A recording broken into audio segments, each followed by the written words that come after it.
Would like to call back to order the March 7, 2013 meeting of the Sacramento City Unified School Board of Education. Our Pledge of Allegiance tonight will be led by Helen Caselli. She is a volunteer at the Adults with Disabilities program at the A. Warren McClaskey Adult Center. Ms. Caselli?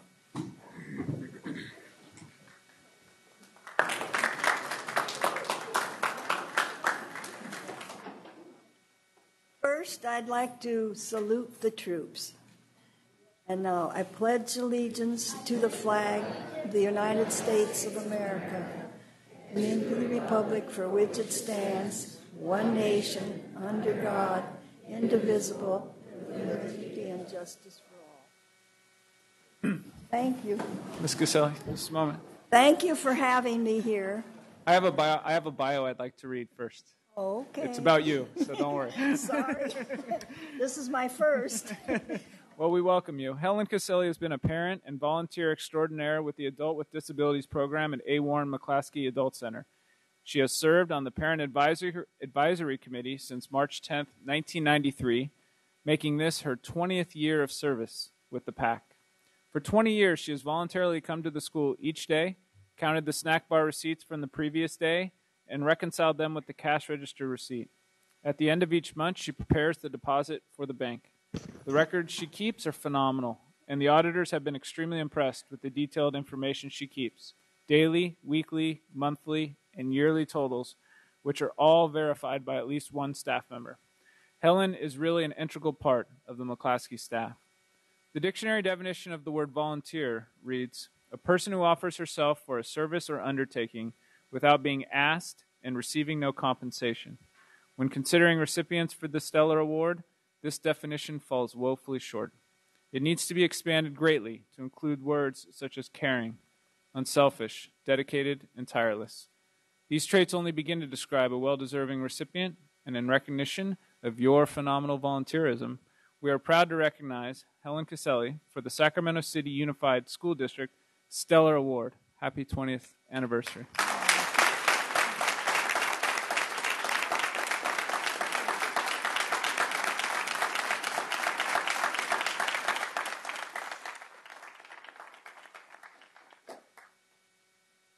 Thank you very much. I'm very impressed.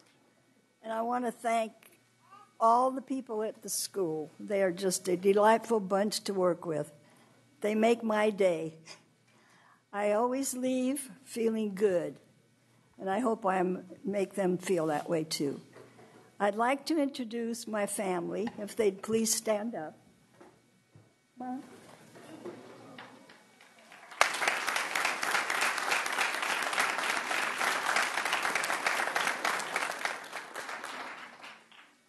And I'd also like to introduce the people I work with at school at McClaskey.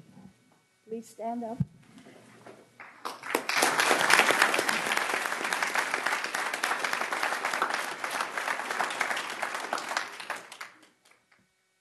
I'm very impressed. Thank you very much. We have a certificate for you, ma'am.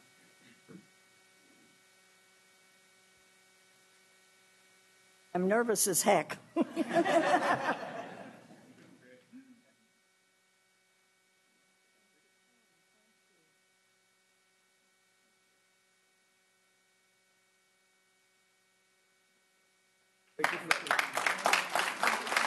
my pleasure. It's really I don't know where the 20 years have gone, believe me, but it's been a pleasure working with Dr. Gilmore and her staff. She's been great. When she first came to this school, it was not a school, and she's made it a wonderful school. In fact, we've received awards, and it's all due to her. And she's picked great people to work with. She can leave, and the school runs by itself. That's how good her staff is. And it's been a pleasure every day to work with them. They make my day.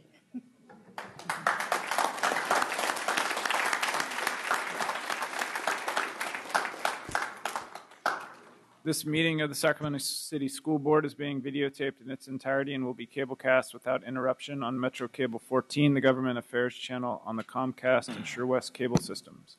Today's meeting will be replayed Sunday, March 10th at 9 a.m. and Monday, March 11th at noon on Channel 14, and will be webcast at www.sacmetrocable.tv.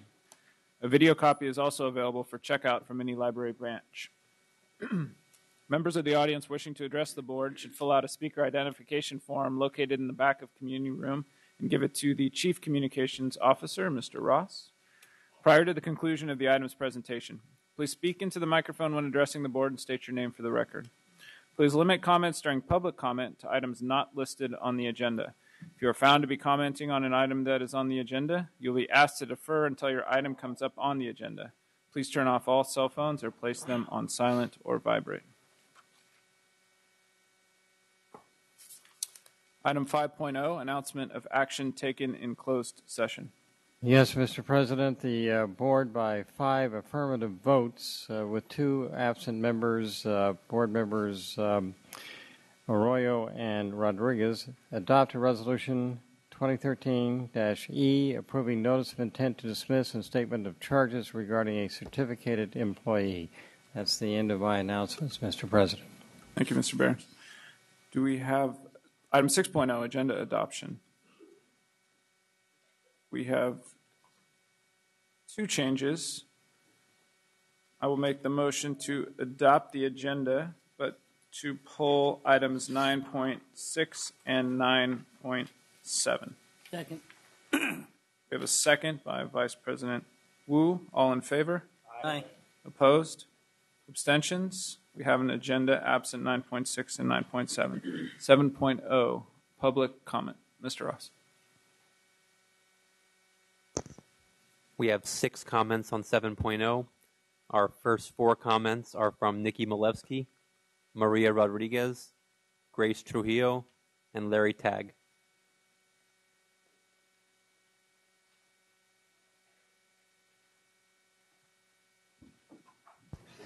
Good evening, members of the board, President Cuneo, Superintendent Raymond. I'm Nikki Milevsky from SUTA. I wanted to thank the superintendent and the board for pulling agenda item 9.6. Our union bargained a successor agreement with the district last year. That agreement has our union giving back millions in concessions to the district and will take us to the end of the 13-14 school year. We were able to work very collaboratively with Jess Cerna and his team from the district to come up with an agreement that all felt good signing. A violation of that agreement and the trust we were able to build with Mr. Cerna would only serve to stall labor management relations and move this district backwards. In this time of school closures and tight belting, we should be coming together to solve problems instead of attempting litigation to get in our way. It seems that the only one profiting from these hard times is the district lawyers. Did you know that your law firm of Lozano & Smith are doing so well that it announced an expansion and is hiring new employees? The ability to profit off of firings, school closings, and violations of our contract is shameful. The district and SUTA have many things that we can work on collaboratively to solve problems for the families and communities that we all support. We are hopeful that this one decision tonight is a sign that the district is willing to move forward with SUTA in a more positive way. Thank you very much.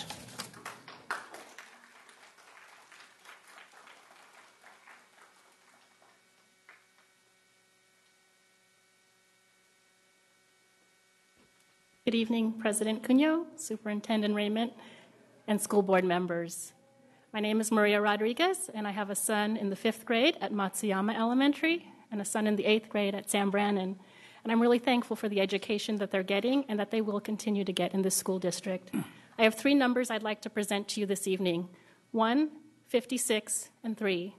1 is the one student board member on this panel, and I want to thank Katrina for being here, for her time at these long meetings, for speaking out and her vote. I'm thankful to you.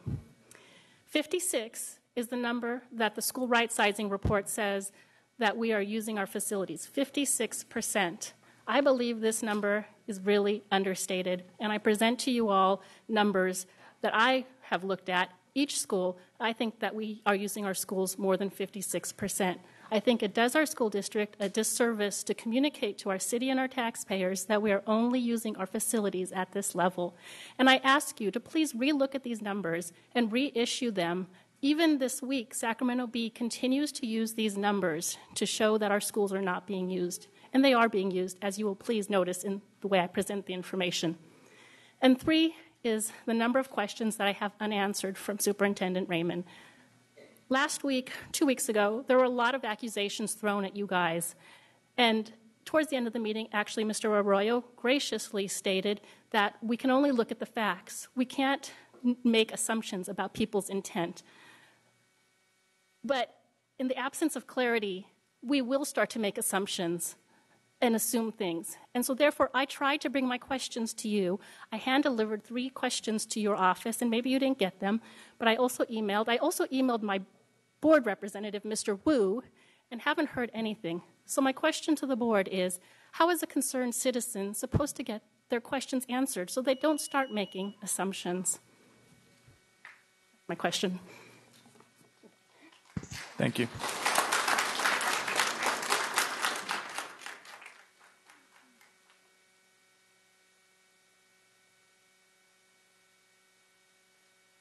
Good evening, members of the board and Jonathan Raymond. This whole time I had an accounting degree and I never took the time to look at the audit statement. Let me tell you, I learned a lot. I could probably just talk about a little piece right now, but one of the things that I would like to have is to have a committee for parents to be part of a budget committee. That way everybody's able to analyze and give suggestions on actuals, projections, and also do some recommendations. I think if the community as a whole works together with the school district, it makes it a lot easier transition, and everybody's able to understand things. I think the parents are reaching out for help.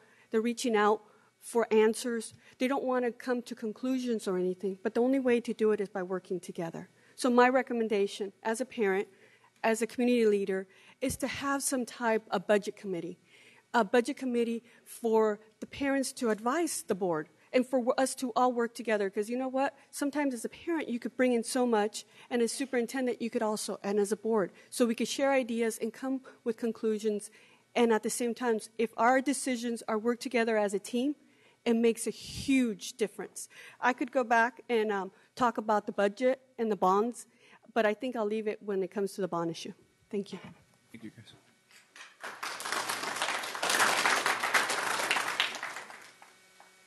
Superintendent Raymond, President Cuneo, and ladies and gentlemen of the board, my name is Larry Tagg. I'm an English teacher at C.K. McClatchy High School.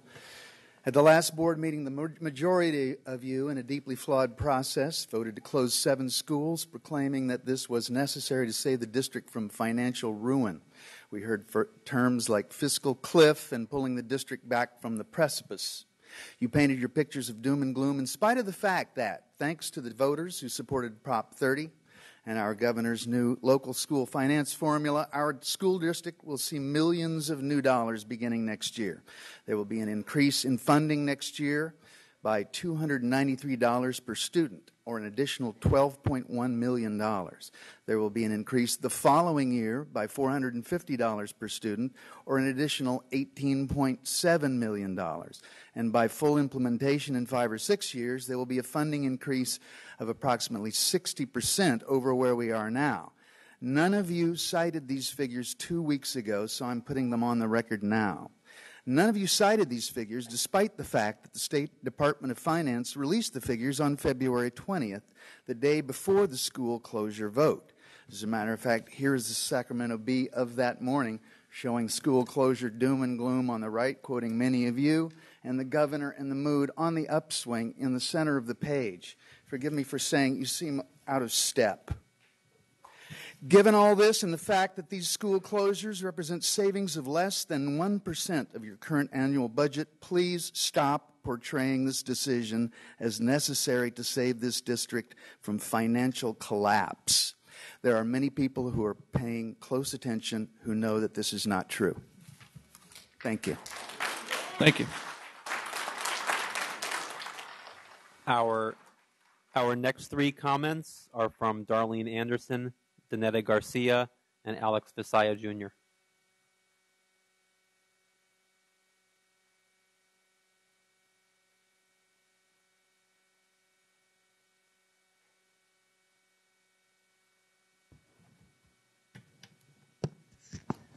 Good evening, board members.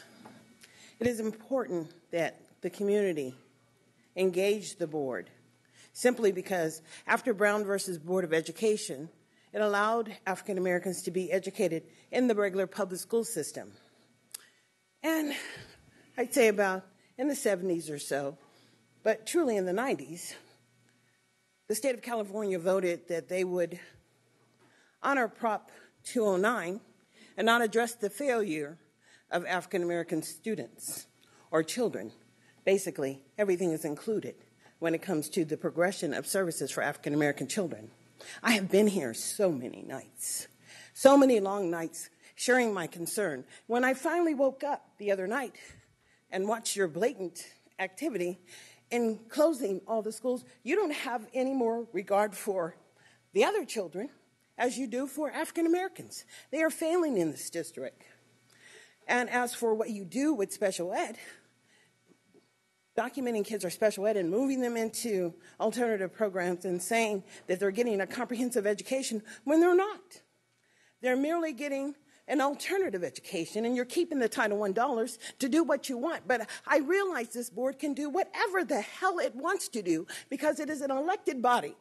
And the elected body has a responsibility to stand before their constituents and represent them.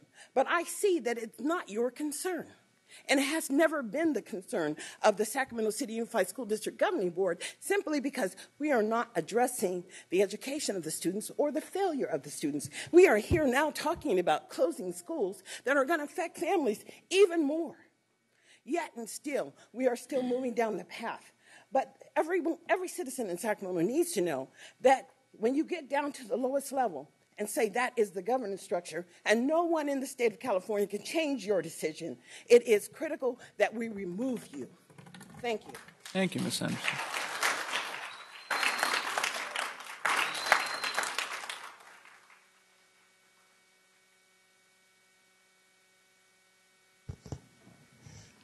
Good evening, Mr. President, Mr. Raymond, and board. I want to thank Diana Rodriguez, Gustavo Arroyo, and Christina Pritchard, who did and played the fair fight for us very hard and very long. But the citizens have been having their own closed-door meetings. We have to have closed sessions. Why? Because we have to come to a consensus on what we need to do and how we need to act.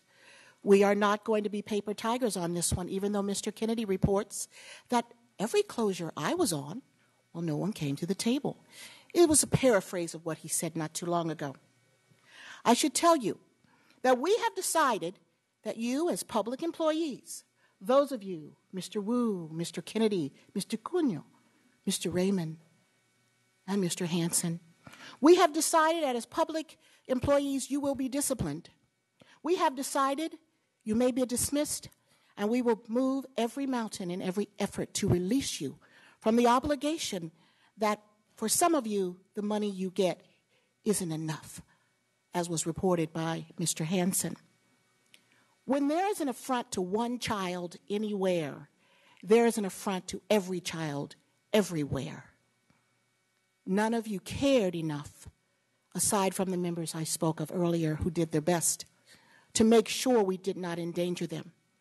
And I will now put you on notice that if any child falls harmed by the actions of the board, there will be a class action lawsuit that every parent everywhere will join, because that child will have belonged to all of us. I thank you for your time. I look forward to your attention. Thank you, ma'am.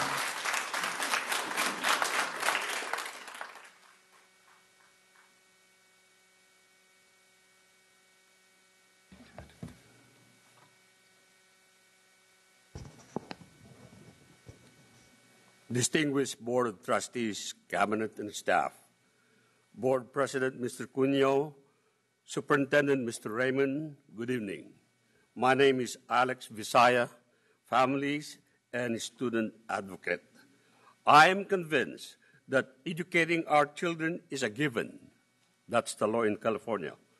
But first and foremost, to all parents is safety, safety, safety at the school site. Just like in real estate, we call it location, location, location when buying a home. Okay, I do not know how best I can paint the picture for you, but last Tuesday, February 26, was a real-time lockdown at Susan B. Anthony site. It was not a drill, as I experienced in the past 20 years in this district. I was visiting the school when one of the teaching staff whispered to the site administrator, there is an ongoing shootout just 2 blocks from the school site. Just seconds after that safety protocol followed. In a very calm and soft voice, Principal Mr. Lia instructed his office secretary, immediately announced to lock all classrooms until further notice. I then followed Mr. Lia outside to ensure that the school perimeter, including the cafeteria, was secured as well. When we went back to the office, SRO officer Frank Lay was on site. He asked and helped to ensure all safety protocols are in place. I am a member of the district safety committee. Because of the budget cuts, we can only provide SROs to the 5 comprehensive high schools. Yet Officer Lay did not hesitate using his instinct judgment to respond. He immediately came to Susan B. from Luther Burbank High School. His presence became the visible authority on site to make sure we are safe. If they are here tonight, I personally give my sincere thanks and appreciation to Officer Lay and to the faculty and staff at Susan B. Anthony. A job well done. Thank you. Thank you, Mr. Isai. That concludes public comment. Item 8.0, consent agenda. Is there a motion? Move the consent agenda. Second. We have a motion to approve the consent agenda by Vice President Kennedy, a second by Vice President Wu. All in favor? Aye. Opposed? Abstentions? Consent agenda has been approved. Item 9.0, strategic plan and other initiatives. 9.1, 2013-2014 budget recommendations and reductions. This is a conference action by Mr. Richard Odegaard, a 10-minute presentation followed by a 10-minute discussion. Conference first reading, I apologize. Thank you.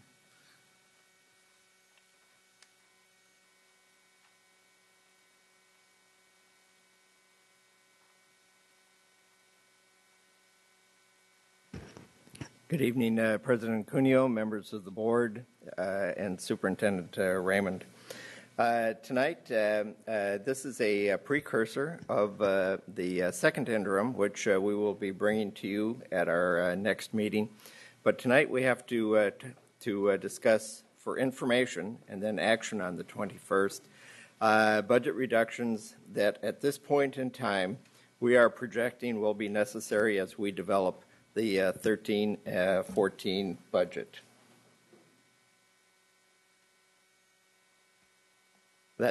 So why do we need to make budget reductions? That first of all, Education Code requires the Board of Education to certify in writing whether the district is able to meet its financial obligations for the remainder of the fiscal year and based on current forecasts for the next fiscal year.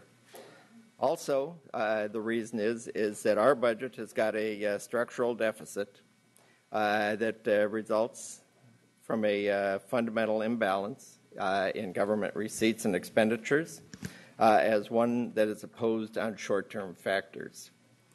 A government budget deficit occurs when a government spends more than it receives in tax revenue, while a structural deficit is when a budget deficit persists for some time. And we clearly have had that happen, not only in our district, but in many school districts around the state. The causes of the structural deficit are primarily threefold. There are others, but these are the largest reasons. We have got a situation of declining enrollment. We've lost approximately 10,000 students than we had 10 years ago. The increasing cost of health care, which goes up at a rate of 7 to 10% a year. And contractually, we have step and column increases for our employees. In looking at what revenue we can expect for 13-14, this is our best estimate at this point in time. And the $235 per ADA is based on the $1.6 billion statewide that the governor is proposing for K-12 education in 13-14. At $235 per ADA, that generates $9.5 million. That is, and I will tell you, our best guess at this point in time. If we use the Department of Finance projections, we come up with $8.5 million rather than the number that you heard earlier. And if we use the new school software, the school services software, we come up with $10 million. So there's about $1.5 million gap in the estimates that we're getting from the recognized school experts in finance here in the state. We also anticipate we'll get about $800,000 from the mandated cost program, so that equates to about $10.3 million in new revenue. We also have to include some offsets that we are planning on an 800 decline in enrollment. And as you know, when you're in a declining district, you get funded on your prior year revenue limit rather than on what your projected revenue limit is for the year. So we are down about 800 ADA this year. And that is where we get the $4 million in less revenue. Also, the sequester, 1st of March was the date on that. There was no legislation to take it out. And we anticipate that is going to cost us about $700,000. And the reason that costs us $700,000 is that although most of the revenue that we get from the federal government is categorical, the $700,000 is based in special education funding and in Title II funding, and both of those have a direct impact on the unrestricted general fund. So total offsets, $4.7 million. Then we looked at what expenditure increases that we are projecting for the 13-14 year. At this point in time, we have projected an 11% increase in health care costs for $7.1 million. Increases in step and column for both certificated and classified employees accounts for another $2.9 million. That's over and above what our budget has in it for this year. The United Professional Educator benefit cost, $600,000. We're building in an increased cost of utilities of $300,000. But then we have got a couple of offsets. These, the next two are credits, in that we will have fewer students next year. We are taking a credit of $700,000 because with fewer students, we need fewer teachers. Also, the energy education program that the district has been funding, that contract has been canceled, and that will account for $600,000 a credit. The education jobs arbitration was legally settled this year. That is a $1.5 million payment. A little explanation on the COP payment. The COPs, when they were issued, that developer fees were dedicated to pay off the COPs. But if you get insufficient developer fees, the general fund has to provide the backup or the difference between what we owe, our payment for the year, and what we have in developer fees. Right now, we are looking at most probably about a $1.2 million general fund contribution to that payment. There was also an agreement with the SCTA in 2010 that accounts for another $1.5 million that becomes effective next year. Additional substitute cost of $900,000, and the reason that is so high is if you will look back to the last year when you laid off 300 plus certificated staff, that they have first rights to any substitute work. And if they come back in a substitute basis and they substitute for 20 days, they are then reinstated at their original or their original rate of pay rather than at the substitute rate.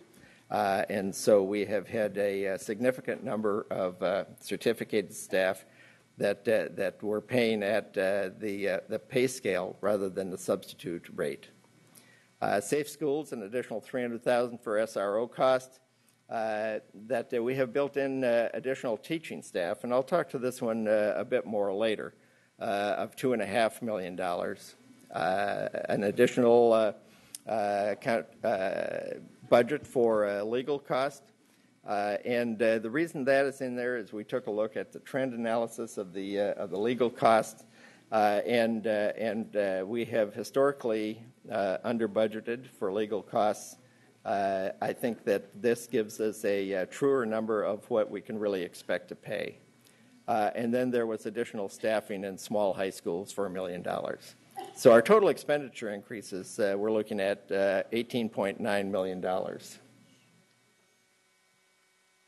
What we did try to do was keep this as far away from academic programs as we possibly could.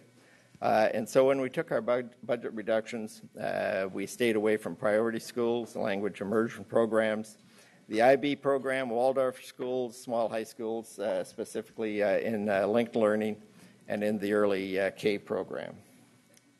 So let's look at what this comes up to be. The first revenue increase, $10.3 million. We talked to on an earlier slide, the 4.7, the offsets we have explained, and the $18.9 million in expenditure increases. We've gone through the explanation for that. In addition to that, we are getting furlough savings in 12-13, health care savings in 12-13 that will carry forward into next year. They're ongoing. We'll get another 2.0 and 2.3 out of that next year for a total of $7.8 million. So doing the math, it comes up with a total budget reduction of $5.5 million. Now that number is $200,000 different than what you saw in your executive summaries. It was 5.7, and we just got information this afternoon that led us to reduce the increase in legal costs from $600,000 to $400,000. So I have brought it forward to you on this slide. Here are the proposed budget reductions. The mandated cost contract. If you're not familiar with mandated costs are programs that the state has told us we have to do, but didn't give us any funding for them. But after the fact, once you've done them, if they've been designated as mandated programs, you can then go back in, file a claim with the state, and they pay you for them. We have an outside company that has been doing this for us. Right now the state owes us some $12 million in previously documented mandated costs. Of that $12 million, we only expect to get the $800,000 in 13-14. But that contract was about $60,000, and so we put that on the list to cut. Technology equipment funding. This is equipment that has a long lifespan, and it's eligible for funding under the new Q bond. And if we can expend bond money on it for a long-lived equipment purchase, that saves us $200,000 in the unrestricted general fund. The curriculum associates benchmark is a reduction of $200,000. This is materials that are out at the school sites that can be used. They don't have to be replenished on an annual basis. Eliminating one cabinet position for $170,000.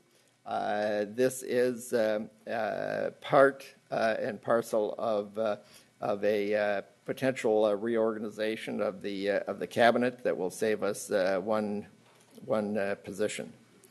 The early K coordinator, we're able to pick up part of that salary with categorical funds. We did have both an athletic director and a physical education coordinator position. Those positions have been combined into one, saving $25,000 in per diem costs for the athletic director. The grant coordinator, $129,000, is a position that is, it's a luxury when you have money. That when you have money, you can go after more money. When times are tight, that's a position that does not as directly serve children. We are looking at eliminating one foreman position from maintenance for $100,000 savings, and one trades position for $75,000 savings, and they are to be identified. An instructional coordinator position is being reduced for $50,000 savings. And then let me spend just a few minutes to talk to the pool of 20 teachers. Typically, when you budget for the new year, you anticipate that the children are not going to arrive in perfect 30-group classrooms, and we find as we start to school that there are going to be some classrooms that are smaller, some that are overloaded. We can't always concap the programs, and there's typically a need for new teachers. However, if we look back to the proposed expenditures, there was an addition in there of 38 teachers that we feel is going to offset the need for this pool of 20. I think most districts that I have served in, we typically do plan for that eventuality. I think we have tried to provide an offset to it before the fact rather than after the fact. We anticipate savings from school closure of $1.3 million, and that will go up to about $1.5 million in the out years and be an ongoing savings. We are combining the coordinators for Success Academy and Accelerated Academy into one position for a savings of $100,000.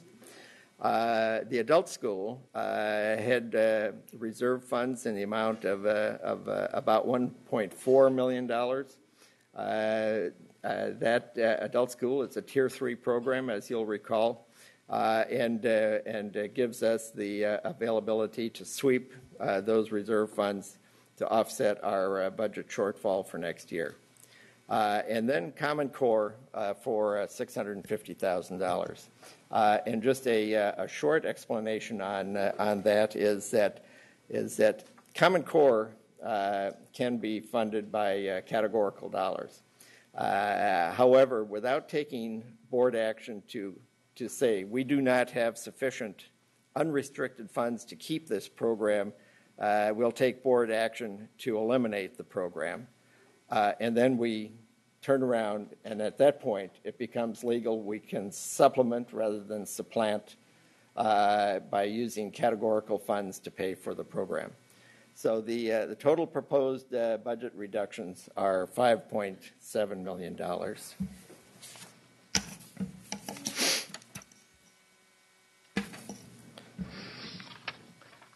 So, what could happen to these numbers? It's March. The governor has given us a proposal. The legislature is struggling whether they want to approve his concept for funding schools, known as the Local Control Funding Formula, the LCFF.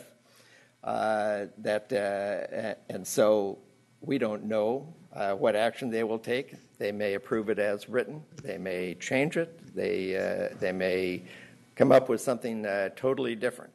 But our best guess right now is that we're going to have some version of the local control funding formula. And we know, not with a degree of certainty, how much that's going to give us, but I think we can put brackets around it.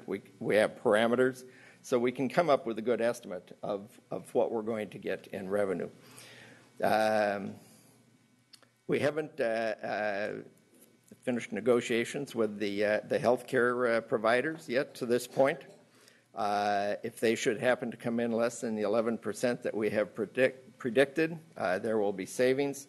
I think we're getting closer to the negotiations with them to give us a number, but that could have an impact on the amount of cuts that we have to do next year. And when I wrote this, I said we didn't know what the effect of the sequester will be on our funding, and now on the 7th of March, yes, we do. We do know what the effect will have, and it's a $700,000 impact to our unrestricted general fund. So my recommendations that I'm bringing to you is that for the rest of this year we conserve to the maximum extent possible on our 2012-2013 expenditures, because the more reserve we can generate at the end of this year will reduce the amount of cuts that we have to take next year. That I am going to ask the board to approve the budget reduction list, and if the board should take that action at the next board meeting on the 21st, the district will stay in a qualified status. But the County Office of Education will accept our second interim report, and the County Office will allow the district to issue tax and revenue anticipation notes. And we have another agenda item for that later. But if we do not issue the revenue anticipation notes, we will be in a negative cash position at the end of the year. And I think we all have a good understanding of what that means for the district. And we will continue to work on developing the 2013-14 budget once we get the May revised information, and we will bring that to you in a June presentation. So the next steps that we have, we will present the second interim report to you on March 21st. I have got the rough draft of the second interim report. I'm in the process of reviewing it. I have sent it to our fiscal advisor that's with the County Office of Education, and he is reviewing it. We will bring the third interim report at the first meeting in June, which gives us the result of operations through the end of April. And then the actual budget will be brought to the board in June. And I will qualify that in saying that from my experience over the past 20 years of developing budgets for schools in California, the likelihood that we're going to know with an absolute degree of certainty what our revenues are going to be is highly unlikely. I think we have had two budgets approved on time in the last 20 years, and it's been as late as September, with 25% of the year gone before we knew what we were going to get for the year. So I don't expect it to be that bad this year. If there are questions on this, I would be happy to try to address them. If I do not know the answer, I will be happy to research the answers for you. Thank you very much. Thank you very much. We do have public comment. We have 4 public comments on 9.1 from Grace Trujillo, Darlene Anderson, Danetta Garcia, and Jessica Arriaga.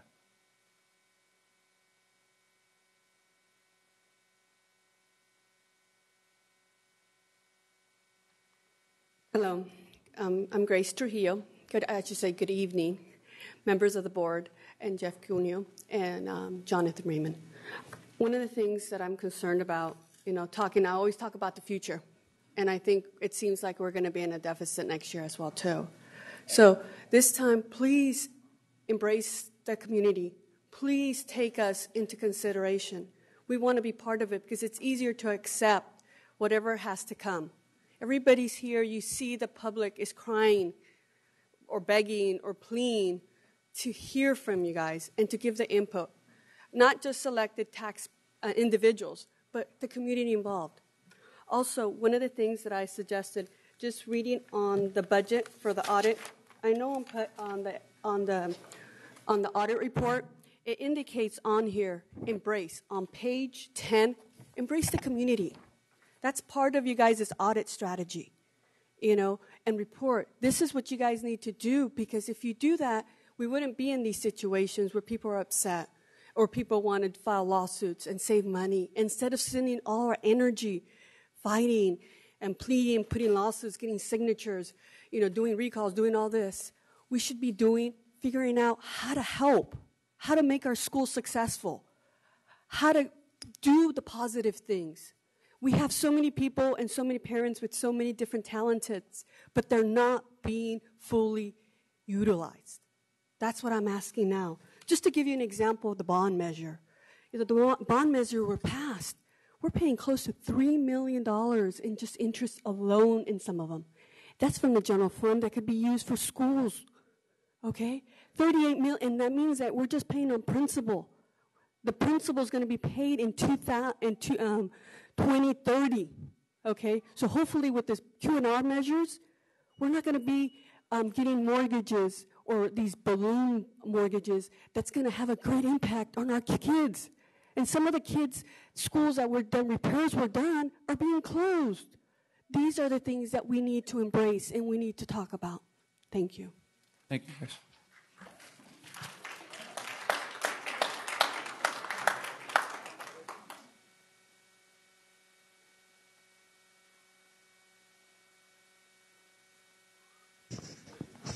Darlene Anderson. The importance of having a district is so the district can provide the services that need to happen to operate its local schools. It doesn't seem like the district is doing that right now. It seems like the district is concerning itself with developer fees and ensuring that contractors get contracts. And it's not about the education of the children. When you talk about eliminating the Common Core, and I was just really trying to understand what was that really about, because the state of California is moving towards the Common Core, and if you're spending money that you shouldn't be spending right now on Common Core, and then you will be able to spend it later, I'm just trying to understand what that was all about. But it's not about being honest with the public, is what it's not about. How can you talk about eliminating the curriculum assessment benchmarks? I mean, isn't that the purpose of a school, to measure the benchmarks of how well the school is doing, but you're just going to eliminate that. You're just not going to do that anymore. So if you're just not going to do certain things anymore, what makes you think that you still can operate as a local district? This is a local governing board that has the responsibility of educating all of its children, not classifying some as willful defiant and denying them an opportunity for an education, because we all know where those children go. Those children go to jail. As a matter of fact, we've got a partnership with local law enforcement that's so strong that we can send kids right to jail. Don't pass go, don't collect $200. You now have a fine, felony offense, $20,000 bail. Can you imagine that? Go to school one day, and then you wake up the next morning, you're not at home anymore. You are actually downtown in the jailhouse because you said two-letter word that got you a felony. And so, therefore, I think that the governing board has a greater responsibility and a role to play. Its role is to ensure that children are getting educated. It is not to ensure that it gets to do what it wants to do with the dollars. It's not your job to ensure that children have no education. The purpose of a district is to ensure that children are educated. And that's why we elected board members to represent us. You're supposed to be representing our children, ensuring that they have a functional opportunity for real life activities after you get out of school. And I can see that right now it's not happening. And I have a great concern that it does happen. So I'm willing to stand by anyone who is willing to overtake this district, basically. Thank you, Ms. Sanders. Because it needs to happen.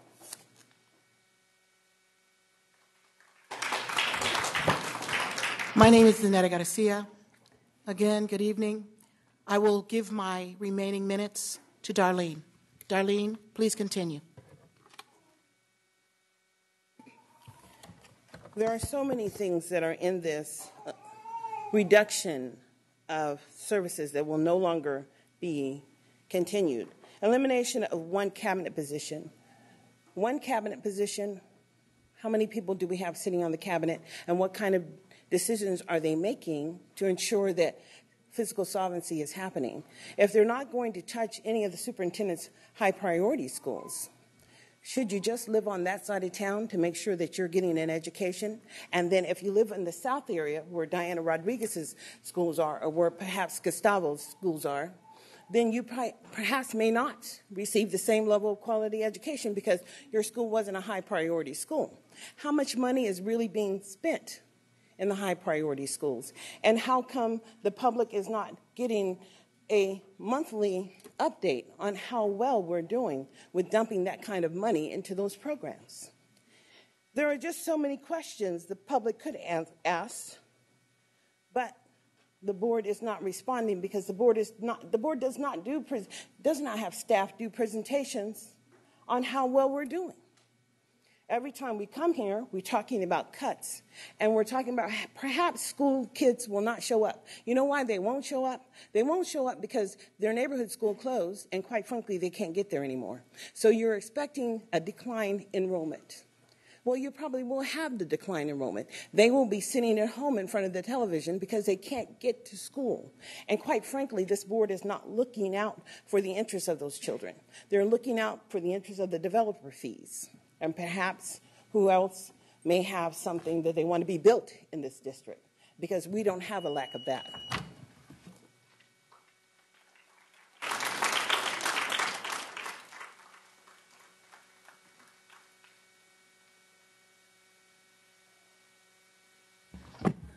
Hi, this is Jessica Arriaga. Good evening.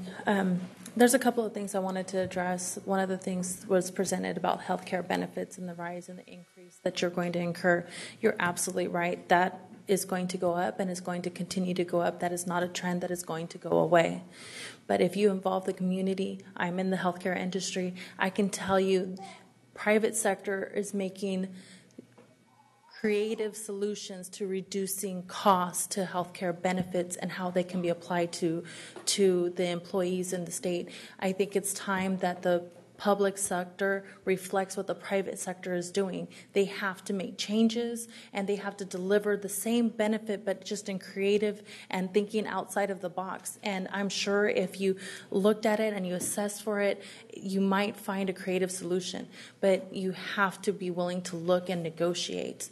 So I just implore you that in order to prevent that trend to continue, because you're running out of schools to close. So you can't just, that can't be your forever problem, the way that you solve the problem. You have to find a way to reduce your costs in the healthcare benefit section. The other thing is you wanted to eliminate the grant coordinator, and he stated that it's a luxury for when you have money. But I think it's reverse. When you don't have money, you need somebody to go out and get you money. So I think that if you're not in a position where you don't have money and you're looking for money from somewhere else and you're trying to be creative and supplement your budget, that position is not the position that you want to eliminate, because that's the position that's applying for those extra fundings that you don't normally get from the state or the federal government. And the state obviously isn't paying you on a timely manner. So if you can find a grant that's going to help keep a program alive, then that position is going to be very necessary. So that's all I have to say. Thank you for your time. Thank you.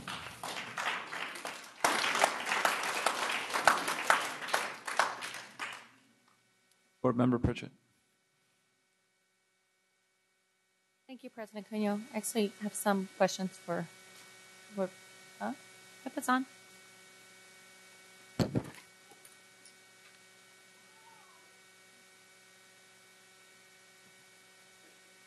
Thank you. I do have a question in regards to slide 7.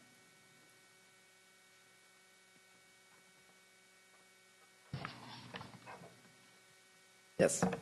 The SRO cost, is that because we're adding SROs, or what's the increasement for? I think that this is a case where in the current year it was not budgeted to what it should be, and it's a more accurate assessment of what the actual costs are going to be. So it's not adding any additionals? Not to my knowledge. Okay. In regards to the staffing small high schools, can you explain that are we not adequately, are our high schools not adequately staffed at the moment?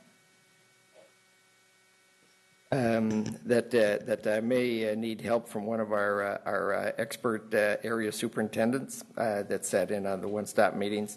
But what I can tell you is that for the small high school, that you have smaller class sizes and smaller numbers of students, and so when you have smaller class sizes, it takes more teachers.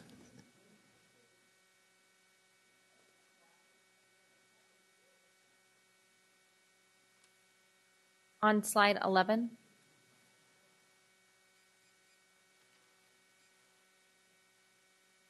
Yes.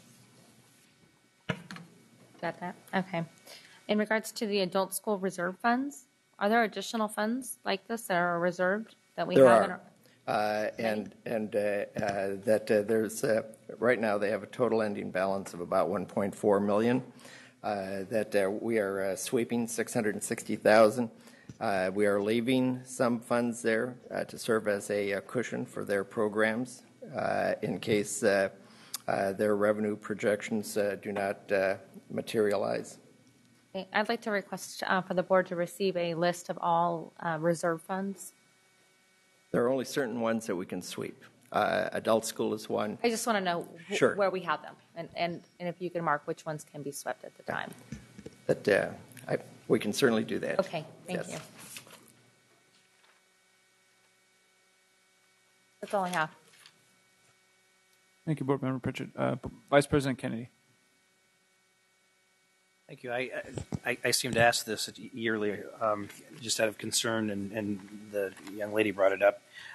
The grant coordinator, how are we making up for that if we're going to eliminate that position? Because $129,000 is not a lot of money compared to what a grant coordinator can bring in. I assume we have some kind of a plan to backfill that or still perform those duties. The duties will be performed by staff. They will write the grants, and just from my experience, you can't really budget grants. You don't know if you're going to get them. You can't make long-term commitments against the potential of getting grants. Grants are wonderful things. Don't get me wrong on that, because you can certainly enhance a program with grant dollars, but you can't make long-term commitments on grants coming into the district.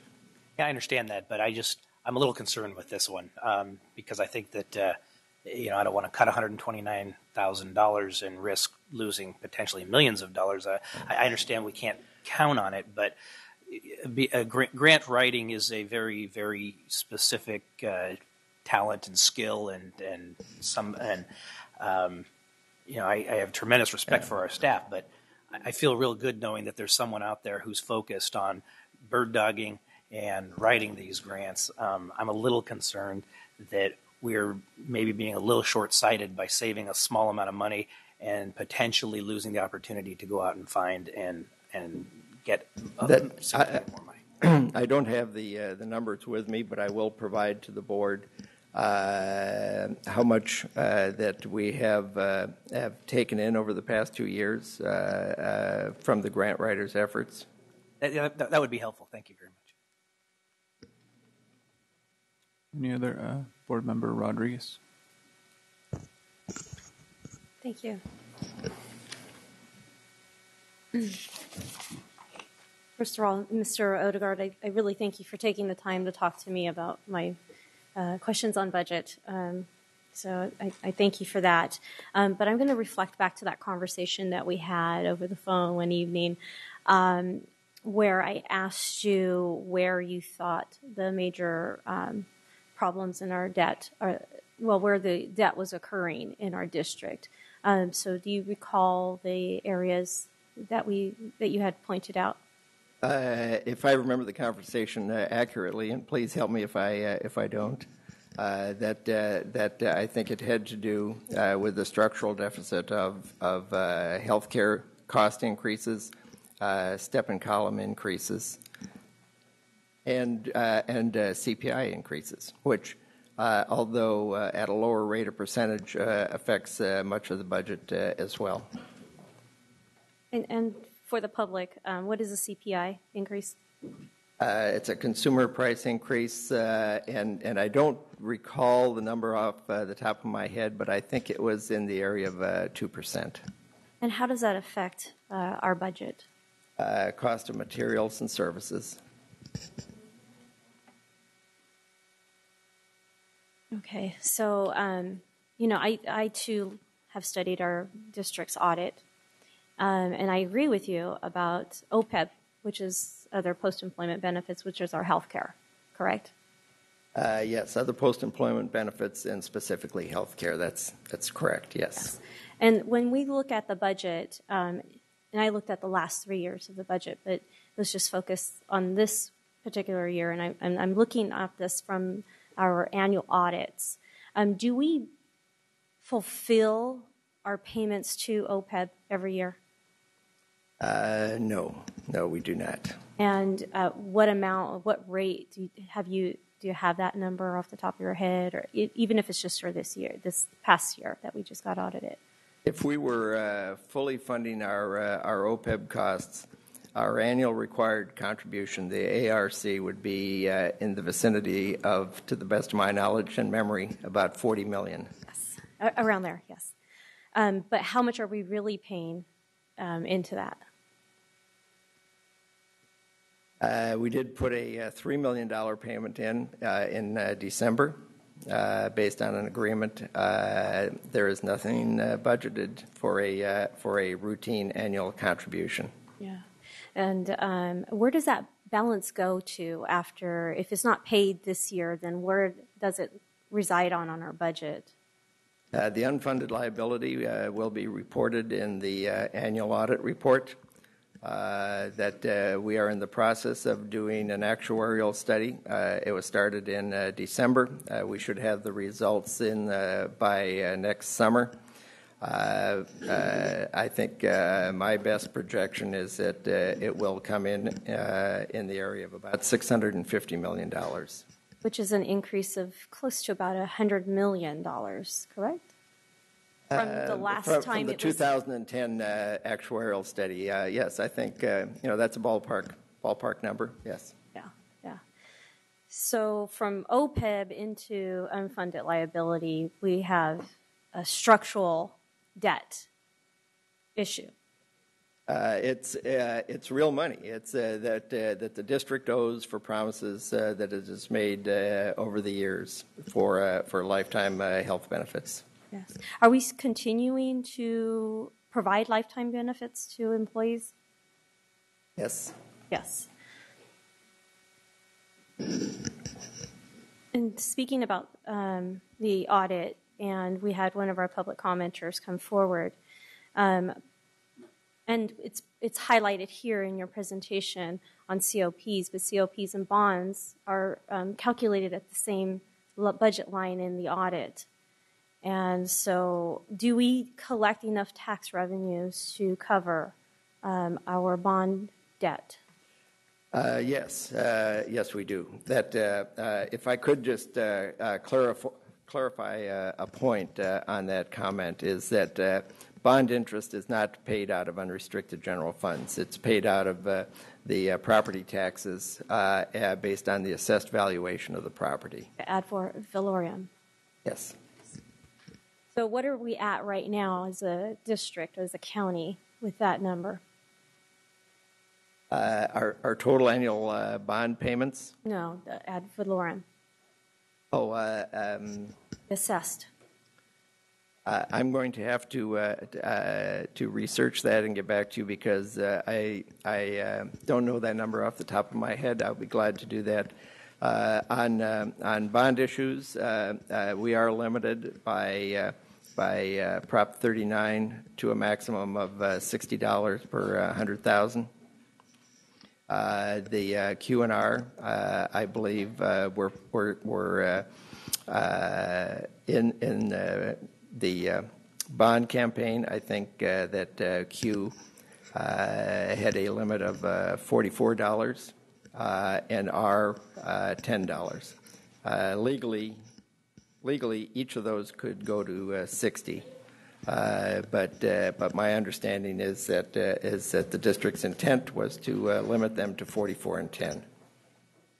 That we are trying very hard to get our financial advisor and our bond counsel to come to the district to have a workshop with the board so that everybody can be on the same page with our bond issuances.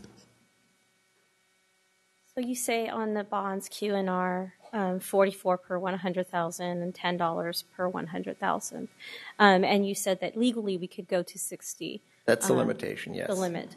Is there flexibility in the language? Is that what I'm hearing? There's flexibility in the bond language that the voters approved? I would have to defer that question to a legal, and I don't have the bond language with me, but we can research that as well. Thank you. I'd appreciate that, and I appreciate a legal response to that my question. Very much appreciate it, and also to the ad valorem assessed value for our district. So you had mentioned that our budget, state budget, by the legislature has been historically late, but the past 2 years, hasn't it been on time? I think they've done much better. Quite actually, I've been retired and living in Nevada for the past 2 years, so I am not as up to speed on when the budget was passed in California. But I think you're right. The last two have been much more timely than we are historically used to. Yeah, I think that they were timely because there was repercussions on the legislature that if they didn't pass a timely budget, that they would not get paid. I think that may have contributed to it, yes. I think it contributed greatly to their decision on approving the budget. So then we can safely assume that, judging by past behavior, that they're more likely to approve a budget on time this time. I would certainly hope they do, yes. I think we would all hope that they would do so. So before I ask you my other questions, I just want to say that, in looking at the audits and historically, and I just want to focus on just the 3 fiscal years that I've studied, it seems to be that the district's total net assets at the very bottom, of the first financial statement that we see in that audit is we continually are losing money in this district. 1 year we lost somewhere around the $50 million. Another year we lost somewhere in the tune of $20 million of revenue in our district. There's various reasons why we have lost this money. State funding, deferrals, there's various reasons why this has happened, one of them being ADA. But what I see this as a problem with our district is we have not only a debt issue, but we also have a revenue issue. We seem to be bleeding out our revenues. And so I want to explore this a little bit more with the ADA and the average daily attendance. So if average daily attendance, is that calculated with student absences? taking is that considered as part of the calculation? Yes. And at what rate are we at right now for our district? Our ADA, I think this year and historically, has been about 95% of enrollment. 95%. How was the highest year that we got to ADA? Do you even know that? I don't know it either. I don't know off the top of my head. I think I may have seen something close to 96, but we've never been in the 97, 98 range, to the best of my knowledge. Has there been like a trend analysis done on ADA to see historically where we've been at as a district? We do watch it monthly and track it. Yeah, monthly, but on a yearly basis, because we're funded yearly. Right. Yeah. So we haven't done a yearly analysis. I'm sure that someplace in my department and probably in my budget director looks at that very, very closely. If you do have somebody on your staff, could you share that report with the board about the trend analysis of our ADA in the past? Can we do like a 10-year trend on ADA? Yeah, I think that's certainly within the realm of possibility. I think that would shed a lot of light on this.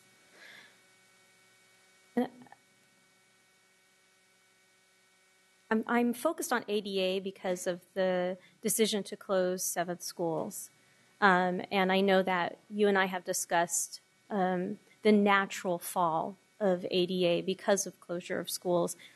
People choose for various reasons to move to another district, to move to a charter school, or they simply move out of the area. So we are expecting a decline in around 800 students in enrollment. How much of that is factored in because of school closures? That's our actual results this year. We're down that in enrollment for the 2012-13 fiscal year. So we're down. This is an actual. Yes. But have we predicted next year how much we're going to be down? We anticipate that we will still experience declining enrollment. But as we had discussed a little earlier, we are funded on the prior year rather than on the budget year. So that way we know what we will have in revenues. Mm-hmm. So again, speaking about revenues, and we have a revenue issue, I just want to bring to the attention of the board that focusing on revenues, which we know that our children who come and fill the seats into our classrooms, that is a guaranteed stream of revenue to our district. And it speaks to our level of customer service when we close somebody's school without regard of engaging the community, without having to speak to them to see if this is their tolerance level, whether they can take their child to another school that the district has decided for them where it's at. We may not even know what the absentee rate would be. We can only guesstimate at this point, but we don't even know. So going back to the public commenter, Ms. Grace Trujillo, we're going to be in this same conversation again next year about declining enrollment because these are all unknowns. Now, talking about the sequester, special education, I understand that because we've been historically underfunded for special education, which rides heavy on our general fund dollars because we are mandated, we have to provide those services. We also, I'm not sure if the public understands this, but when they looked at these budget reports that were coming out, that you yourself had, per my request, that you had Mr. Castillo prepare, there was some areas on there where money was going to some of the private schools in our area, to some of the charter schools in our area. Do you want to speak to that about why that occurs so that we have clarity in the questions, clarity in the community? That if charter schools are serving children from the district, they do receive funding for that. A specific child, though, like a specific type of child with a specific need, correct? That if we're talking about special education children, probably not charter schools, but non-public schools is what we're talking about, where they are served, and very, very expensive. Thank you. Thank you for that clarification, because I know that a lot of people were kind of questioning that. It's hard for just one person to communicate that out to everyone, but special ed is even mandated in private schools and charter schools, for that fact. Title II is a little curious to me because we have $200,000 of Title II money that we're expecting to be reduced. And so Title II monies can be used to pay for teacher salaries if they're serving that particular child that is a benefactor of the Title II? The Title II money, to the best of my knowledge, is being used as to help support the professional development days. Okay. It has to be used for professional development. It goes back to sometime in the 90s, and my memory is failing me as to what exact year it was. But there were 3 days added onto the school year, and there was specific funding. Some districts held that money in reserve. Some districts rolled that money onto the salary schedule, and our district is using that Title II money to help fund those professional development days that are scheduled. And so when that is reduced by $200,000, that's money that has to come directly from the unrestricted general fund, and that's why it's part of the anticipated shortfall for next year. And we're saying that we are obligated to provide the PDD days because... It was a negotiated choice. Thank you.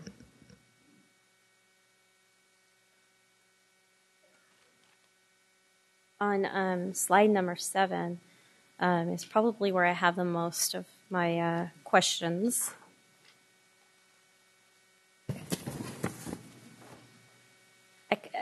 One of the things that I wasn't too clear on in your presentation, and if you can indulge me, can you talk about the additional sub-cost again?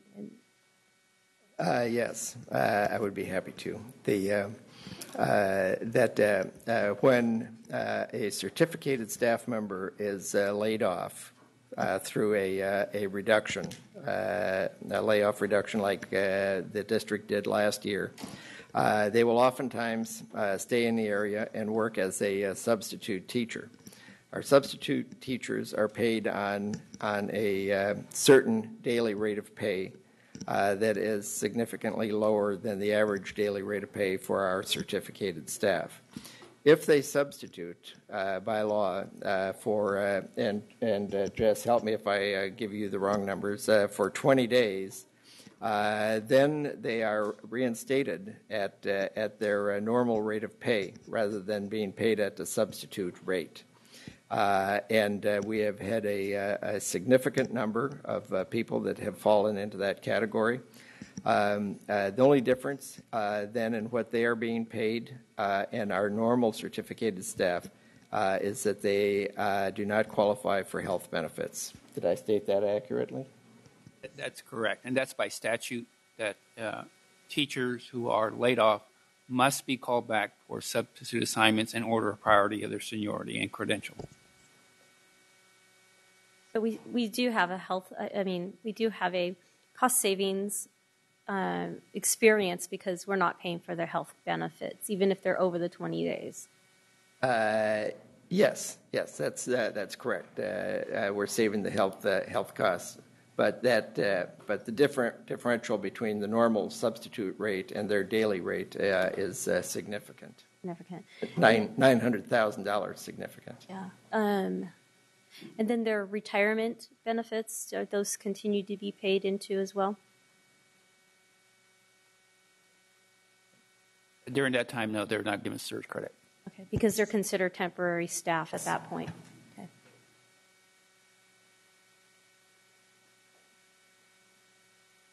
was that the point you were talking about later on about the pool of 20? Is that the link between those? No, that's a little different issue. What I was trying to link was the additional 38 teachers that were hired, offsetting the need for the pool of 20. So we had, on one hand, an additional cost for teachers built into the $18.9 million, and we had the pool of 20, which was a savings for the cost of 20 teachers in the offsetting savings. So, is that clear? No. Let me try again. Let me see if I can help Member Rodriguez. So every year we've built into the budget a pool of teachers that would be available to be deployed out to schools in September after the first week of school, after we see where children land. And this was something that Ms. Hagermeyer always would sort of scold us on, that not having the fiscal discipline to rather than deploying those teachers, to simply move teachers around rather than simply allocating out new teachers. So this year, after going through the one-stop staffing, which we've moved up earlier in the year, and we sat and met with all the principals, we've been able to I think, forecast and to be proactive and to say, rather than have this pool just kind of hanging around, we're going to budget for it now and allocate out and plan much more strategically. So we've done that this year, which would enable us to not have a pool of 20. And if we should need to make any changes, we're going to move teachers around. Okay. And then kind of irrelevant to what you're doing now for a budget solution, but that pool of 20, were they getting a full salary, or was it? It was just budgeted. There were no people assigned to that pool of 20 until the fall, and we found out what the need was going to be, and then they would be hired one at a time, but they would already be budgeted for, so it wouldn't be an unexpected expense. Okay. And this year we're saying we're going to need 38 teachers for sure. We don't need that reserve of 20. They kind of tie together, yes. Okay. Just trying to I might have questions later. Thank you. You did your homework. Still trying to juice it around here. So you answered my question about the COP payment, because we had items that didn't get realized in our budget forecasting for COPs. How can you explain how this operates, the developer fees that didn't get realized, from what, and then the other thing is I want to know from what time frame to what time frame are we looking at? Is it a fiscal year? Is it a calendar year that we're looking at? And just explain that process. We're looking at the fiscal year. Mm-hmm. When the COPs were issued, the legal document to repay the COPs tells us annually what our payment is, so we know how much money we're going to owe every year. When they were issued, it was anticipated that there would be sufficient developer fees generated to make that annual payment to pay off the COPs. But legally, if there are not sufficient developer fees to pay the annual payment, the general fund unrestricted dollars is on the hook to make up the difference. And how does one why does one have to pay a developer fee? That's built into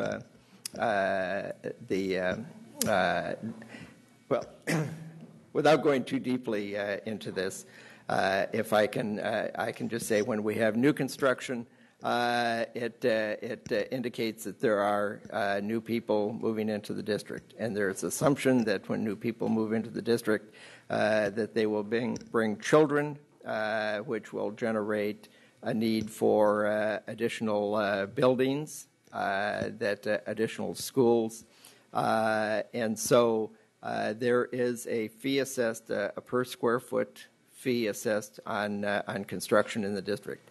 Not only single-family dwellings, but multiple family dwellings, and industrial construction as well.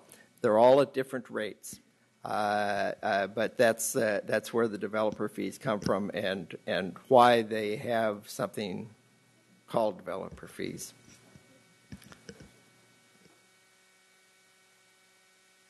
Thank you.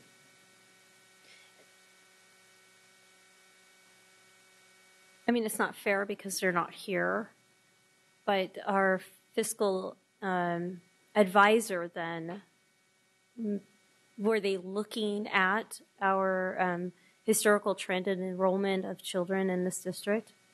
I think they were projecting certain growth rates and building that, as we know, we've had a terrible reduction in the amount of construction that's gone on over the past 3 or 4 years.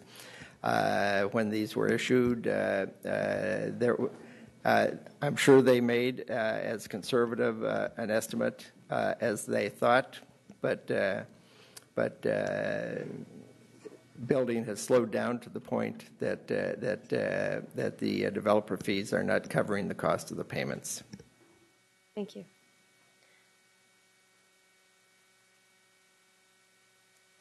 In terms of our legal costs, you had said we historically are underfunding or under budgeting the legal budget line. Can you explain that a little bit more? If you look at the historical trend, we spend in the area of about $2 million a year for legal costs. Some years it's a little more, some years it's a little less, depending on the litigation that's happening in the district at the time. When prior years were budgeted, it appears that we budgeted at amount that was below the historical trend, and then as the legal costs mounted up throughout the year, that additional budget was added to that amount. Our attempt for next year is to budget more accurately, so that we will not have to find money in the middle of the year to make up for that unbudgeted amount. How much of our legal, maybe this is a superintendent question, but how much of our legal work is getting outsourced versus being done in-house? I would say the majority of our legal services are provided through our general counsel, which is Lozano and Smith. We do have a legal analyst who handles certain matters. Again, I think what's in that item that Mr. Odegaard referred to. So again, historically, I think if you look at our trend, and I'd be happy to provide it, our trend has been actually going down, and to the point where it's about, from a strictly legal costs, it's about $1.4 million. So, and it's been going down from, I think, a high of when we were here for close to $1.8 million. So it's been going down. What's added in there is when we have a settlement.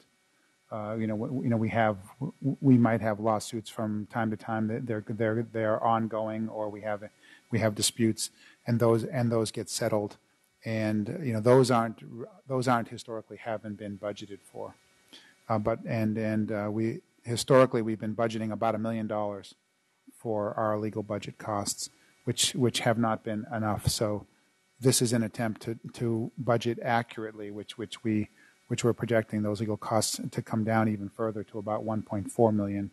So therefore, there's the $400,000 in there. But again, those decisions to go outsource, there had been a general counsel here sometime, perhaps a board member that has been here longer than I, or actually our general counsel could speak to that. But as a result of the involvement of the district in CASA and the involvement of the then general counsel and others that were on staff, a decision was made to outsource legal services rather than have an in-house general counsel with multiple law firms providing multiple range of services. That's been relatively consolidated now, and while the CASA matter is behind us, I'm certainly at this point not recommending that we beef up with our own internal legal staff.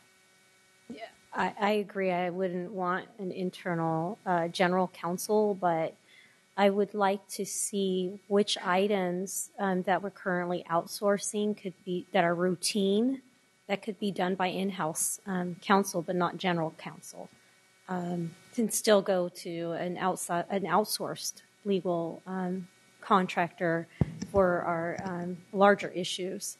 But certainly there's routine matters that can be handled in-house by a certified and bar-approved, state bar-approved attorney. So have we done an analysis for cost savings in that regard? We do have an individual on staff. That department used to be larger, again, in an effort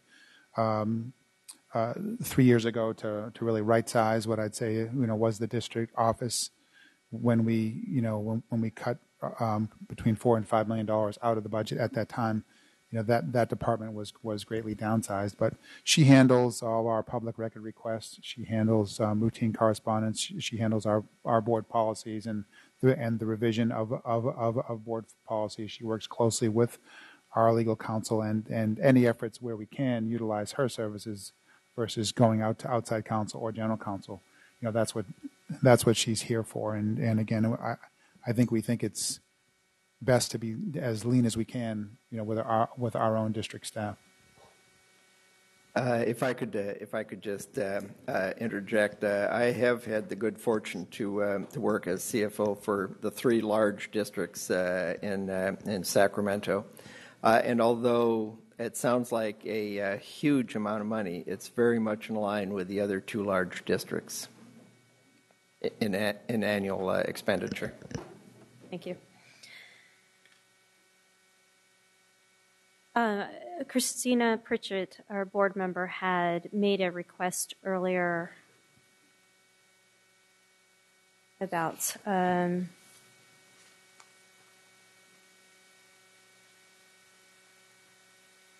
our adult school revenue funds. And I want to add to her request if you could sort that out by restricted and unrestricted, what is in those, what are supposedly called the reserve funds. I know that 4390 no longer exists, so I know that I want you to go to those lines where we typically are pooling money that cannot be immediately spent because of a school site plan or because the monies haven't come in just yet, or there hasn't been a realization of, oh, gee, we have the money and now we need to spend it. Typically, what I would like to have done as well is identify which those funds are. They're QEIA, EIA, Title I, whatever it is, if we can identify those easily and readily so that the board members know what those are rather than solely having an account string there. I may have not understood the whole question. Are we talking adult school? Yeah, well, she told you adult school. She had Yes. made a mention of it under the adult school because it was a reserve fund. Yes. But And her you'd like that request, I took it to mean, and correct me if I'm wrong, I took it to mean all of it, the broader spectrum of reserve funds. Yes, we will prepare that and send it out to all of the board members. Thank you.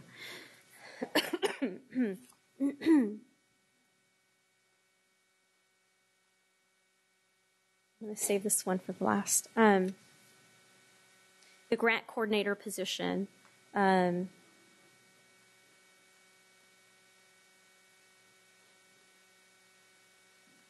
You said that there's analysis that had been done about how much the grant coordinator was bringing in. I said I didn't have that information, but that I will develop it and send it out to everybody. Okay, so you're going to develop it. Yes. Okay, so when you're developing it, can you also put in how much the district has to pay in matching funds? And Yes. where that comes out of, whether it's going to be coming out of restricted funds, unrestricted funds, and what type of categories that we're taking those monies out.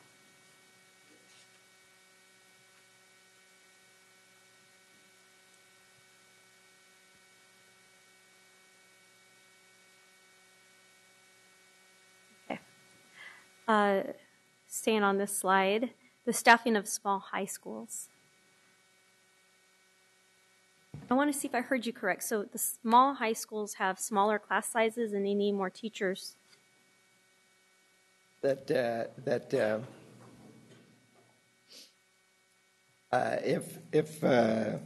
you have in other schools, typical class size is in the area of 30 or 31. When you have the formula that generates the number of teachers that a school will need, you will come up with a much smaller number at a small high school than you really need. You have to add teachers to cover the additional classes that they need to get their A through G requirements. I think I can help out here, Member Rodriguez. And you were getting warmer there, Thank Richard. I almost felt like telling him, maybe you wanted to. As you were going along, you were getting warmer. I was warming up.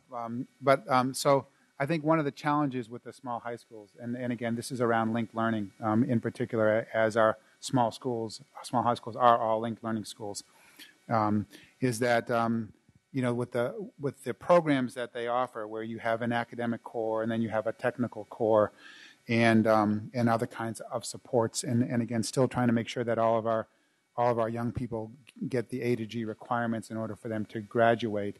One of the challenges, I think again, and I know we've spoken about small high schools and some of the challenges, is that they're small. They typically have smaller enrollment, and therefore, because again, teachers are typically generated by the number of students attending the schools.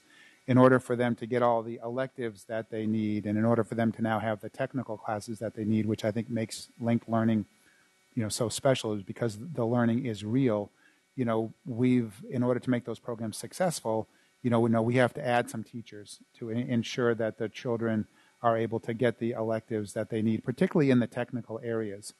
And it's, one of the things we have noticed that when we've been laying off and reducing teachers is that the impact on our small schools, on our smaller high schools, has been tremendous. And in order to make sure that they are the viable choices that our community wants, it's important that we're investing in them. In other words, by making sure that they have the teachers that they need to offer the technical and the elective classes to again ensure that our children are graduating, prepared for colleges and careers. That's it in a nutshell. And if Mary Hardin-Young or Sarah, if I'm not warm enough, please come up and add a little bit. So I'm kind of getting a thumbs up back there. So. Yeah, let the record show you got 2 thumbs up actually from both of them. So thank you for the help. Yes, thank you, Superintendent. And I know you've heard me say this before. It's like, why are we not looking at small high schools to do a cost savings, especially when we were looking at elementary schools to close, children who need adult supervision to get to the next school over versus a small high school with kids who are more independent, who don't need an adult supervisor to get from one school to the next. And I know I've asked this question before on this board and years back.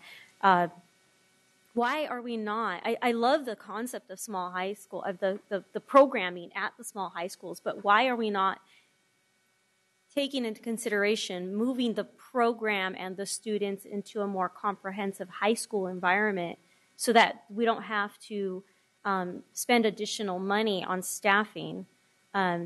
If we looked at moving those small high schools into a comprehensive environment, that's $1 million of expenditures, which almost is the same as the savings we're going to get with the small elementary schools that we've closed, which I would think that it would have been a better decision of this board to look at and explore small high schools and the issue there, so that way we don't have to look at impacting the small children. And that is one of my concerns about those small high schools. They're more expensive to run. We can't provide all of the services there. I've heard time again from board members that we're looking at things from an efficiency purpose. And if we're not looking at small high schools, we're not looking at this from a holistic efficiency purpose. So I really, really, really want this board to reconsider looking at small high schools versus elementary schools, and see what we can do. And again, take it out to the community and look at their call.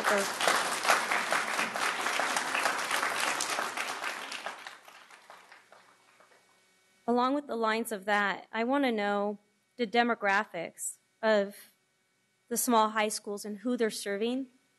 I would like to have a report. Ethnic groups,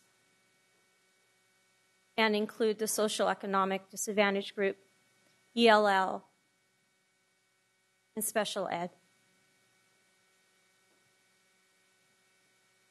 And I want you to do a comparison to the comprehensive high schools, the same criteria.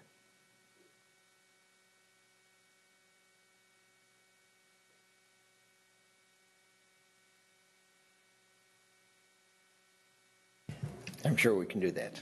Thank you. I'm sure you can too. It's very easy to get those numbers. And that concludes my questions. Thank you very much for your patience. Member Hanson.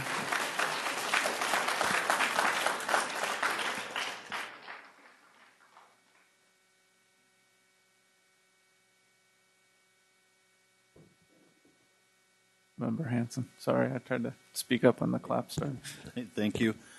Just had a few things I want to mention, really not very many questions, but just some notes that I was taking just listening to folks who had a chance to speak. And I know, obviously, what we've had to go through the last several weeks have been very tough, and it's hard to remember some of the good things.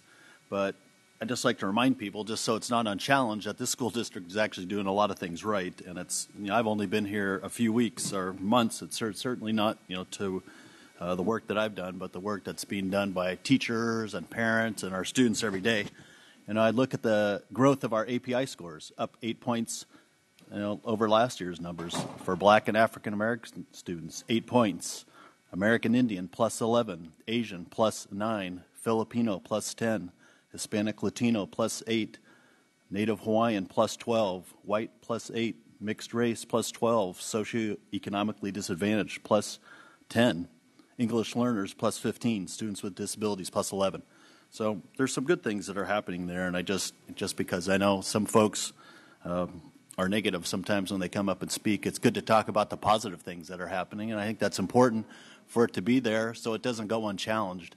I get a chance to go to a lot of schools and speak to a lot of parents. I hear a lot of great things about them and their students and the schools that they go to.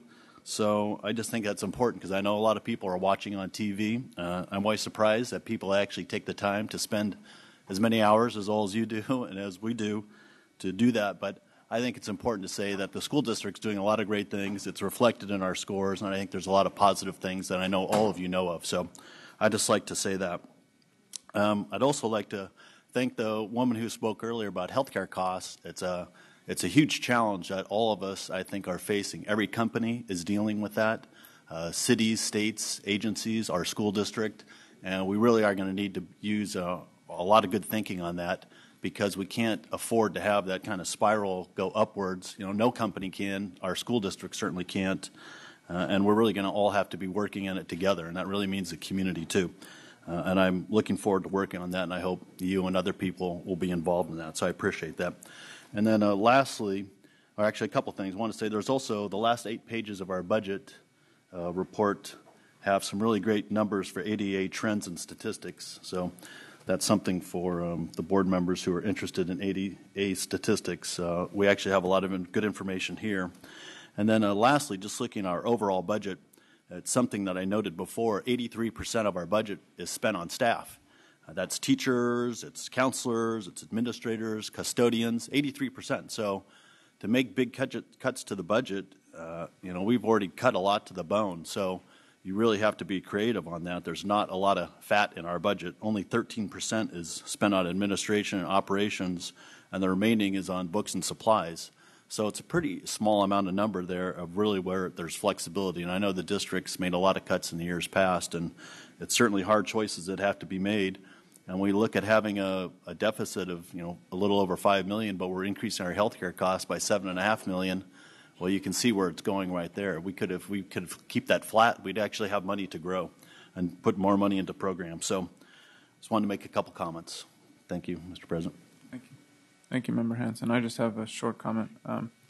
So, when I look at the recommendations, my understanding is it's for a specified purpose in the sense that we're looking at unrestricted monies only. We're looking to maintain a qualified status, and we're looking to get to a point where SCOE can accept our second interim report and that we can receive a TRAN, which is necessary to keep the district afloat. And I say all that just to say this.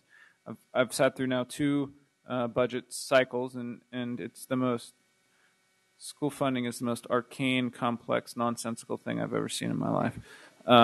But I do believe that we need to change our approach, and I do believe, and I expect that we will change our approach in May and June, and I mean it in this way. What I've seen, and it's no fault or criticism of anyone, but what I've seen over the last 2 cycles is a budget discussion and a budget explanation that is devoid of why we are here, and it's student outcomes and it's academic achievement. And so my hope and my expectation is that we get back to looking at how we fund our school district through the eye of how our kids are doing in the classroom. And so in that regard, I'm hopeful for a kind of more robust, more student-centered discussion about the different programs, the different initiatives, and the different ways this district is spending its money, with the outcome being we want to prepare every child for a college. And I look forward to that discussion in May. And I thank you for your time. Thank you.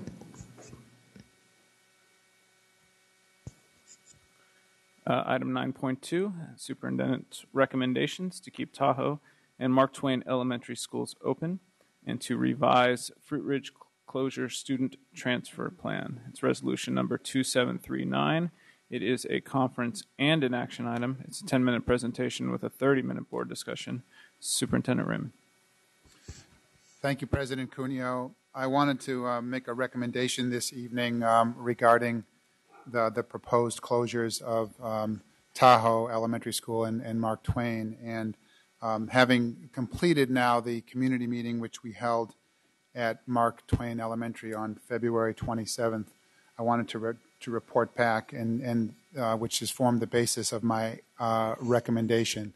At an earlier community meeting at Tahoe Elementary, there were some concerns raised about potential traffic and safety issues if students were to go to Mark Twain. There were some concerns raised about the relationship and the connection and the proximity to West Campus. And based upon that, we recommended that we explore the possibility of instead of Tahoe, perhaps closing Mark Twain Elementary. And I wanted to report back that, having gone out now and spent time at the community and listening to the community, that my recommendation this evening is that we do not close either Mark Twain or Tahoe Elementary Schools. And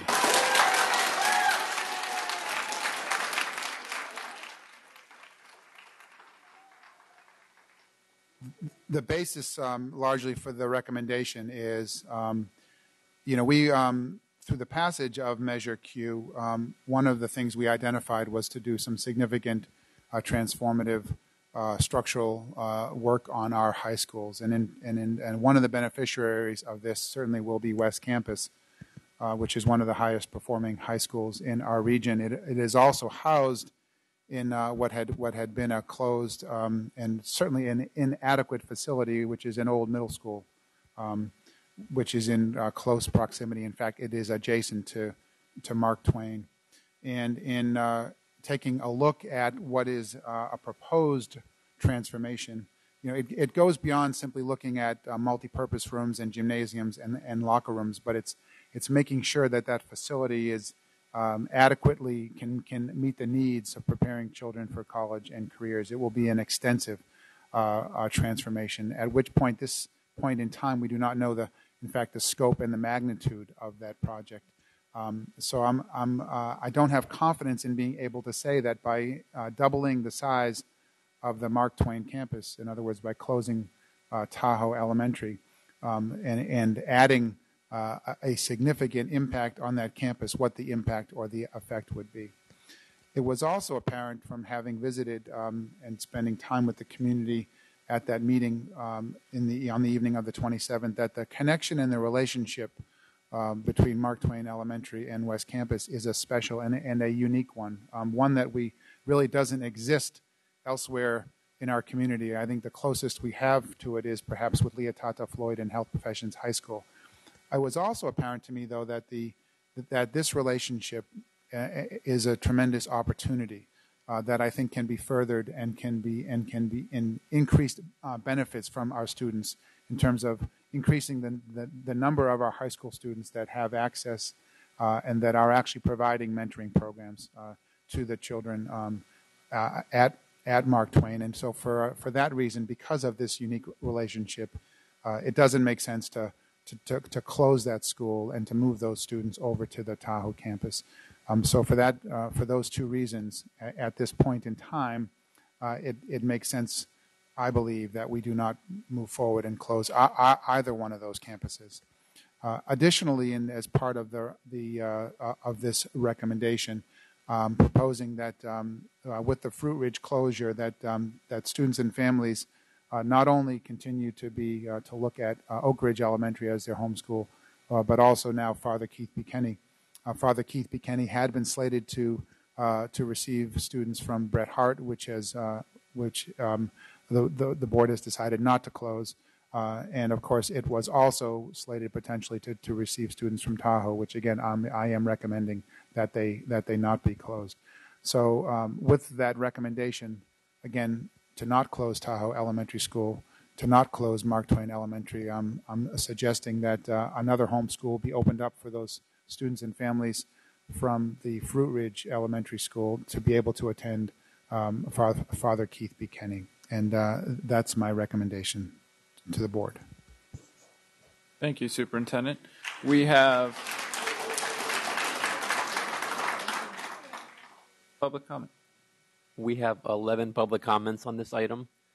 The first 4 comments are from Michelle Bass, Arthur Alleman, Darlene Anderson, and Norma Christensen.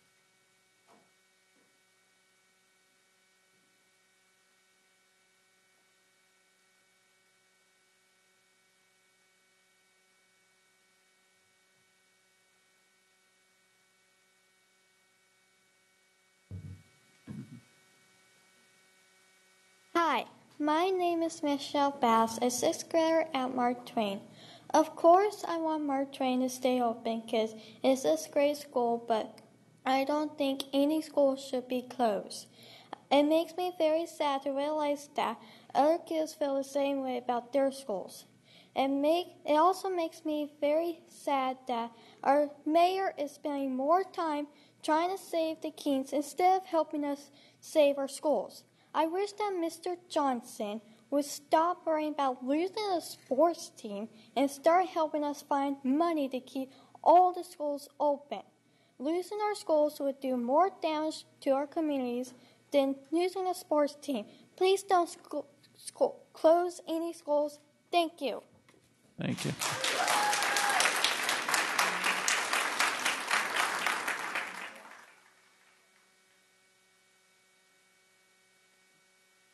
Next. Good evening, board members. I was confused when all these school closures started. Now I'm more confused. I mean, I thought the whole thing was right-sizing. I thought it was the schools that had less students were going to be closed. And like the little girl said, you know, I don't want no school to close. I don't think the community, the children deserve that. But if we're talking right sizing, the fact of the matter is, Mark Twain, Tahoe, they got less students than Joseph Bonheim. They're less than 350, where Joseph Bonheim has over 400. We're a bigger school. There's like your number said, you know, they're at less than 38 capacity. We're at 44 capacity.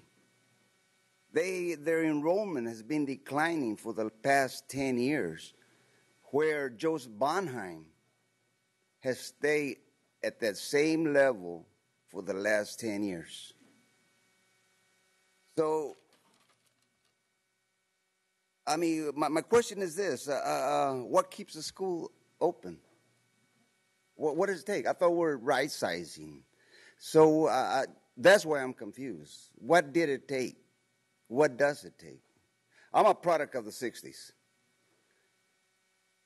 I mean, back then we used to call it discrimination. So is right-sizing what they're calling it now? Is that what they're calling it? I mean, hey, guy, you know, I'm a 100% disabled vet. I fought in a war that I did not believe in, but I fought anyway. And when I came back, I believed in this country, and I believe for justice and liberty for all. And I see this coming back again.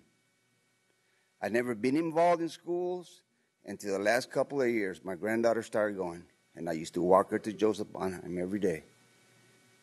And now I see this happening again in her lifetime. But you know what? That's all I got to say. Thank you for your time. Thank you.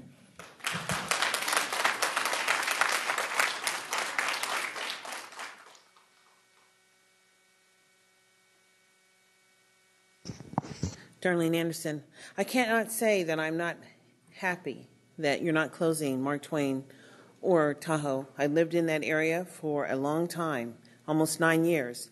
And my son attended Mark Twain, where he went from far, far below basic to above proficient when he left there in the 6th grade. And I would say the staff over there was tremendous. Miss Gann was a wonderful principal. She was inclusive of everyone. She built her community. She had family events and family nights, and she did what she could do to encourage the community. Yes, we have maybe a declining enrollment in our city simply because we have children who stay home because their families have issues. And instead of going through the issues with the family, they choose not to go through the district attorney's process, yet they choose to stay home. So you might have a kid that be out of school for 2 or 3 years, and Rosario got a couple of those kids that had not been in school for more than 2 or 3 years. And she put all she could into ensure that they were caught up. But not all schools do that. A lot of schools continue to have hearings and place these children on home study, as if home study was ever an option in the state of California. Some people may not like the way I come up here and speak. Quite frankly, I don't care. I pay taxes, and I don't care how much it is. I'm still a citizen. My dad served 26 years in the Air Force, and he served his country, and he is no longer living. And as long as I am living in Sacramento, I'm going to come and speak out because I feel it is important. It's critical to maintain our rights as free citizens. And that's what you don't understand. We are citizens, and we have a right to a free and appropriate public education, not one that is contracted out by contractors. And we need to ensure that that public education is maintained. You shouldn't burden local community members with the fear of their tiny babies leaving home early in the morning before dark, before sun comes up, to get to a school that they really don't have the transportation to get to. This board has to do a better job. It has to fulfill its responsibility to the community that it serves. It is not doing that now, and I hope that by the end of this process, you will. Thank you.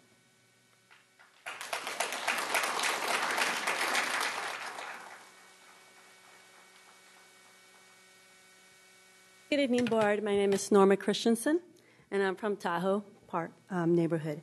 I actually stand up here with my fellow veterans. I've served over 30 years in the U.S. Army, and I'm glad that Tahoe Elementary and Mark Twain have, hopefully are staying open, but I do have a couple of suggestions that maybe we won't get to this stuff anymore.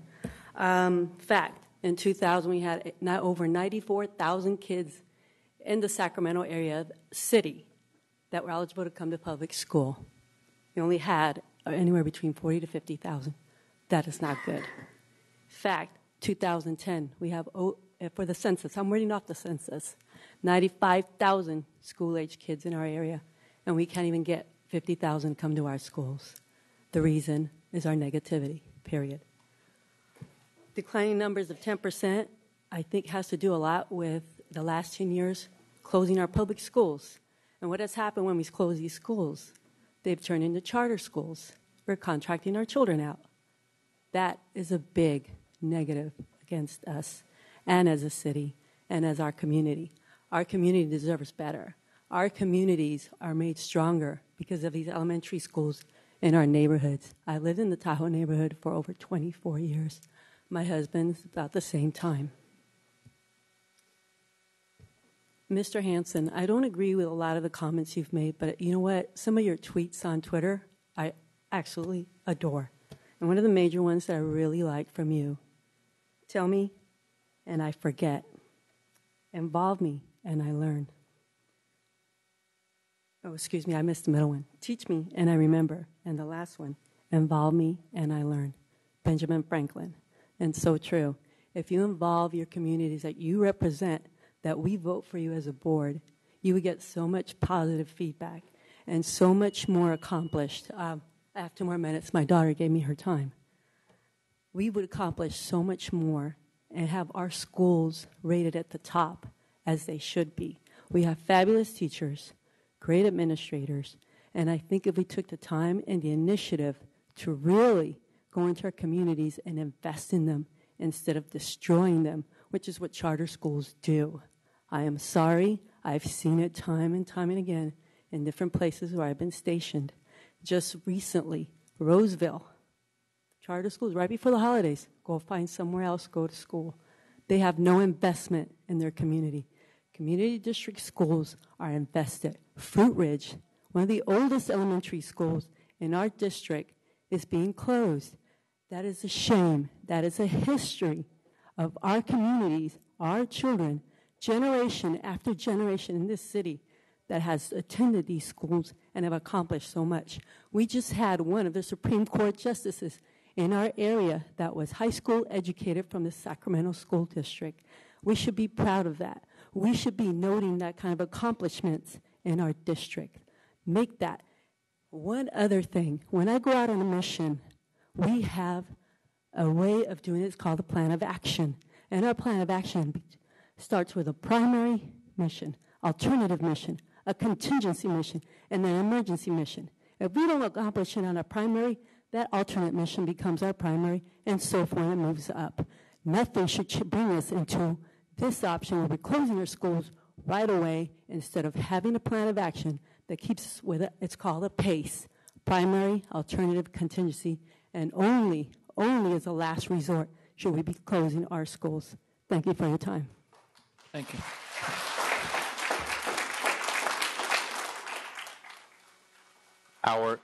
Our next 4 comments are from Julian Lopez, Sue Vang, Tong Tao, and Lisa Dontranen.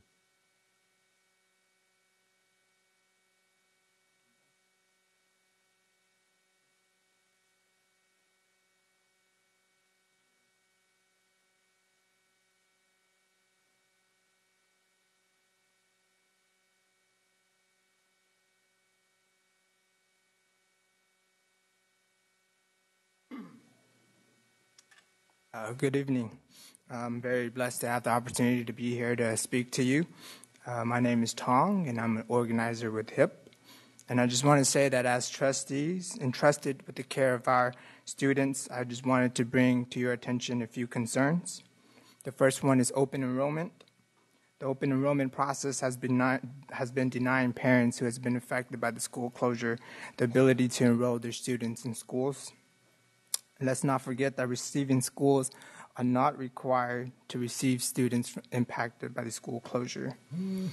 Transportation, no new information regarding safety for our kids walking these big streets have been continued provided. And the transition, schools are being asked to form their own transition teams, and I think that the school district can do a better job at continuing to educate and help our community understand its plan of transition. And I just want to ask Mr. Cunio for your leadership in making sure that the district's enrollment process stays open for parents and students affected by the school closure, that limited English proficient students receive the necessary resources and help in these hard times, and that the district leads the transition and keep tracks of students and where they end up at. And I'm not questioning whether you all are working hard, Mr. Hansen, Mr. Raymond. My question is, who are you working for? Thank you.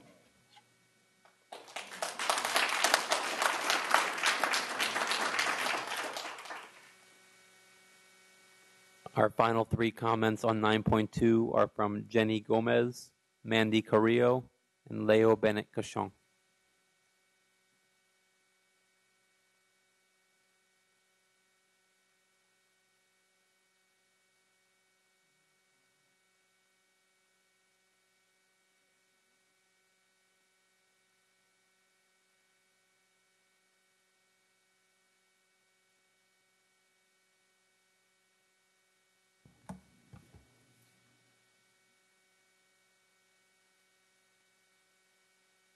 Good evening. My name is Liza Thanchanon. I'm a staff attorney with Legal Services of Northern California, as LISNIC, as we like to call ourselves. LISNIC is designated as a federal legal services provider for low-income people in Sacramento County. In that role, we're here on behalf of Hmong Innovating Politics, an organization which works to empower underprivileged communities and is currently representing the collective interests of those directly impacted by the closures within the district. We're here tonight to urge the board to keep Tahoe and Mark Twain elementary schools open. We feel that the closure process has been done too quickly and with too little community engagement for the board to have sufficient information to vote for closure now. The school closure process suggested by the California Department of Education's Best Practices Guide, of which there's a copy in each of your packets, takes place over the span of 7 months, with community discussion beginning in month 2. The board allowed the Sacramento community just 5 weeks of engagement before deciding on the fate of 11 of their schools. This number represents 20% of the district's elementary schools that serve over 4,200 children. A decision of this magnitude and impact merits much more time for community engagement and dialogue. California Education Code Section 17387 states that it is the intent of the legislature to have the community involved before decisions are made about school closure, thus avoiding community conflict. Pursuant to this intent, the Best Practices Guide prescribes the use of a district advisory committee prior to school closure for the purpose of gathering facts and ensuring that the process is as credible, transparent, and non-political as possible. Due to fiscal reductions, no DAC was formed prior to school closures. The absence of a DAC made it all the more important for the board to engage in a more open and transparent process. The Best Practices Guide warns that community meetings regarding school closures will be emotional, particularly if they are perceived by parents that the meetings are a formality and not genuine attempts at meaningful communication. While the parents of these students understand that school closures are sometimes necessary and unavoidable, the key here is the genuine attempt at meaningful communication, which the board failed to convey by operating on such an abbreviated timeline. The process of closing a school is one that clearly takes time and advanced planning by the board, and yet in this instance, the community was not notified of the proposed closures until the very end of the process. That the board has put these plans in motion months ago but did not notify the public in the early stages of the proposal does not engender trust or confidence among the parent community. On the contrary, it has left them with many unanswered questions. This lack of engagement has led the board to fail to consider the impact of these closures on the community. Thank you.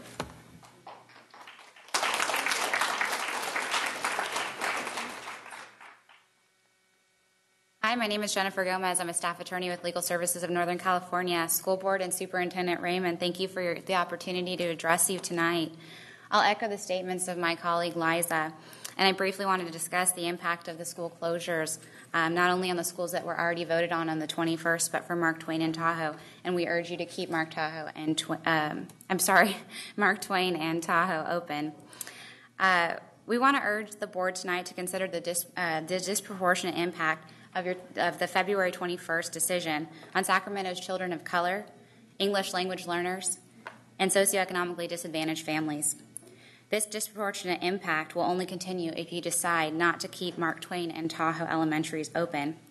Briefly, and in your packet, you'll find some charts, but I want to show these to the public if we can. Can you turn the projector? It's going to take a few seconds of my time. Okay, if we can, I want to briefly summarize these for the public. So we have a chart here that talks about the percentage of minorities in the district for non-charter K-6 elementary schools. And if you'll see in your package, you'll see this, that the schools slated for closure, as well as Mark Twain and Tahoe, are among the lowest, are among the highest percentage of minority in the district. The second chart that we want to show is for the percentage of English language learners in the K-6 district. Again, you'll see that in yellow, and it's not showing up. I'll summarize for you in the schools slated for closure, as well as the schools, as well as Mark Twain and Tahoe, are also among the lowest in terms of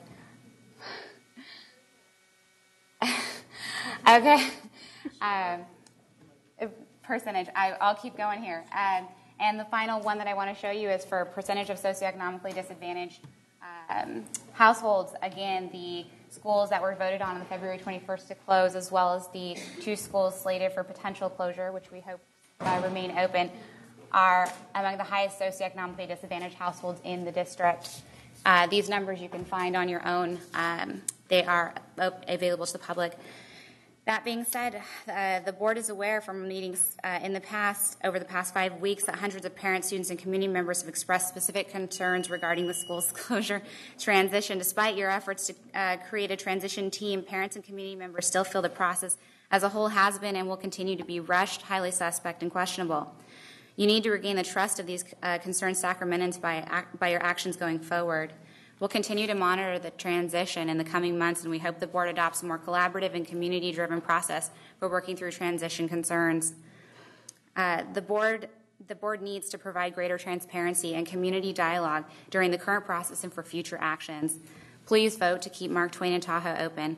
Take a stand and re-engage the communities you serve, and give a voice to those who have felt voiceless in this process. Ultimately, I would hope our goals are the same: to give all children in our district the greatest opportunities to succeed. Thank you.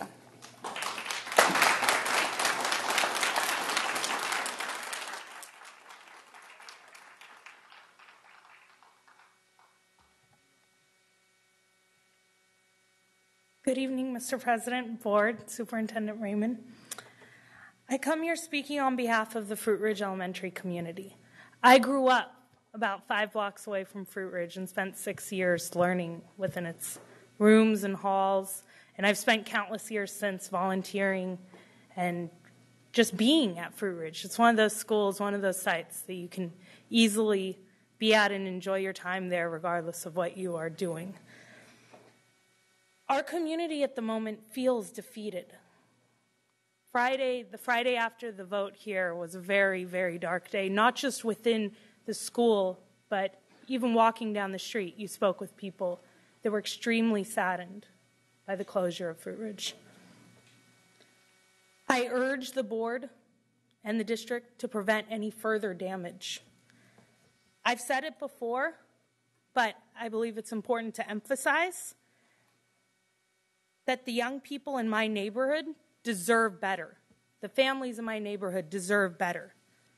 I will continue to monitor this board's decisions, and treatment of this community. Right now, the Fruit Ridge family has zero confidence in the board and its school district. The success of this board and this district should be measured by its treatment of the students who come from families with the least amount of resources, not necessarily by the students who come from those that have a lot. I hope that in the future, and this is both short-term and long-term, the community will learn to trust you again. I hope you give them reason to trust. Thank you. Thank you.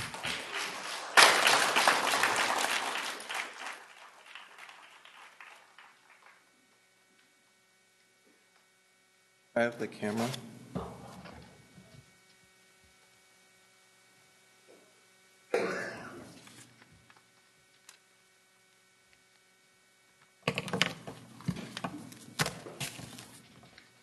I do something. I'm echoing the call to build trust, and this is your original list, and the schools in parentheses are the ones that have been spared but not removed. Critical difference. So they're not crossed out with the little black lines, big lines. That's my purple marker. They're not gone yet. They're targeted for being gone. I urge everybody not to stop fighting. But this is about Tahoe, and I'd like to urge the board to consider amending the resolution and simply add after open for 5 more years. So we don't have to go through what Mark Hopkins went through, kept open and closed, and what C.B. Huntington went through, opened and closed. Give these schools stability. You've traumatized them enough. 5 more years. It's important to check the process. These are the numbers, the fiscal analysis that board members asked for. Thank you very much. If you apply that fiscal analysis, which is based on average expenses, but if you also look at actual expenses, you can see there's really no reason to close Mark Twain. It's sitting there, big cash cow on you on actual expenses. And why in the world are you thinking about Mark Hopkins? It's actually making money in real numbers. So you need to ask your staff to give you the actual expenses, not averages, where every principal and every teacher is paid the same. It's also important to look at what's going on. Again, these are future targets. If you apply the methodology, and the SACB is urging you, because everybody is right, you've closed your highest needs schools. So to be consistent, and you apply the methodology on your ranking, James Marshall, Susan B. Anthony, Tahoe, Mark Twain. They're all on board for next year if you have to keep closing. The district does have other deficits you should be looking at. I think you need to consider them. They've been pointed out in the press. We've got way too many holes in our community. I urge you to stop filling those holes, roll back the closings, and think what Dr. Seuss says, which is a school is a school, no matter how small. Thank you.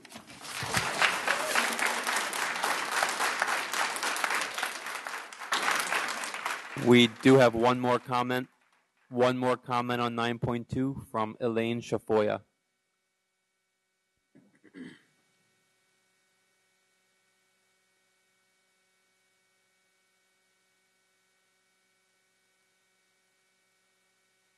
Hello, my name is Elaine Chafoya. I'm a parent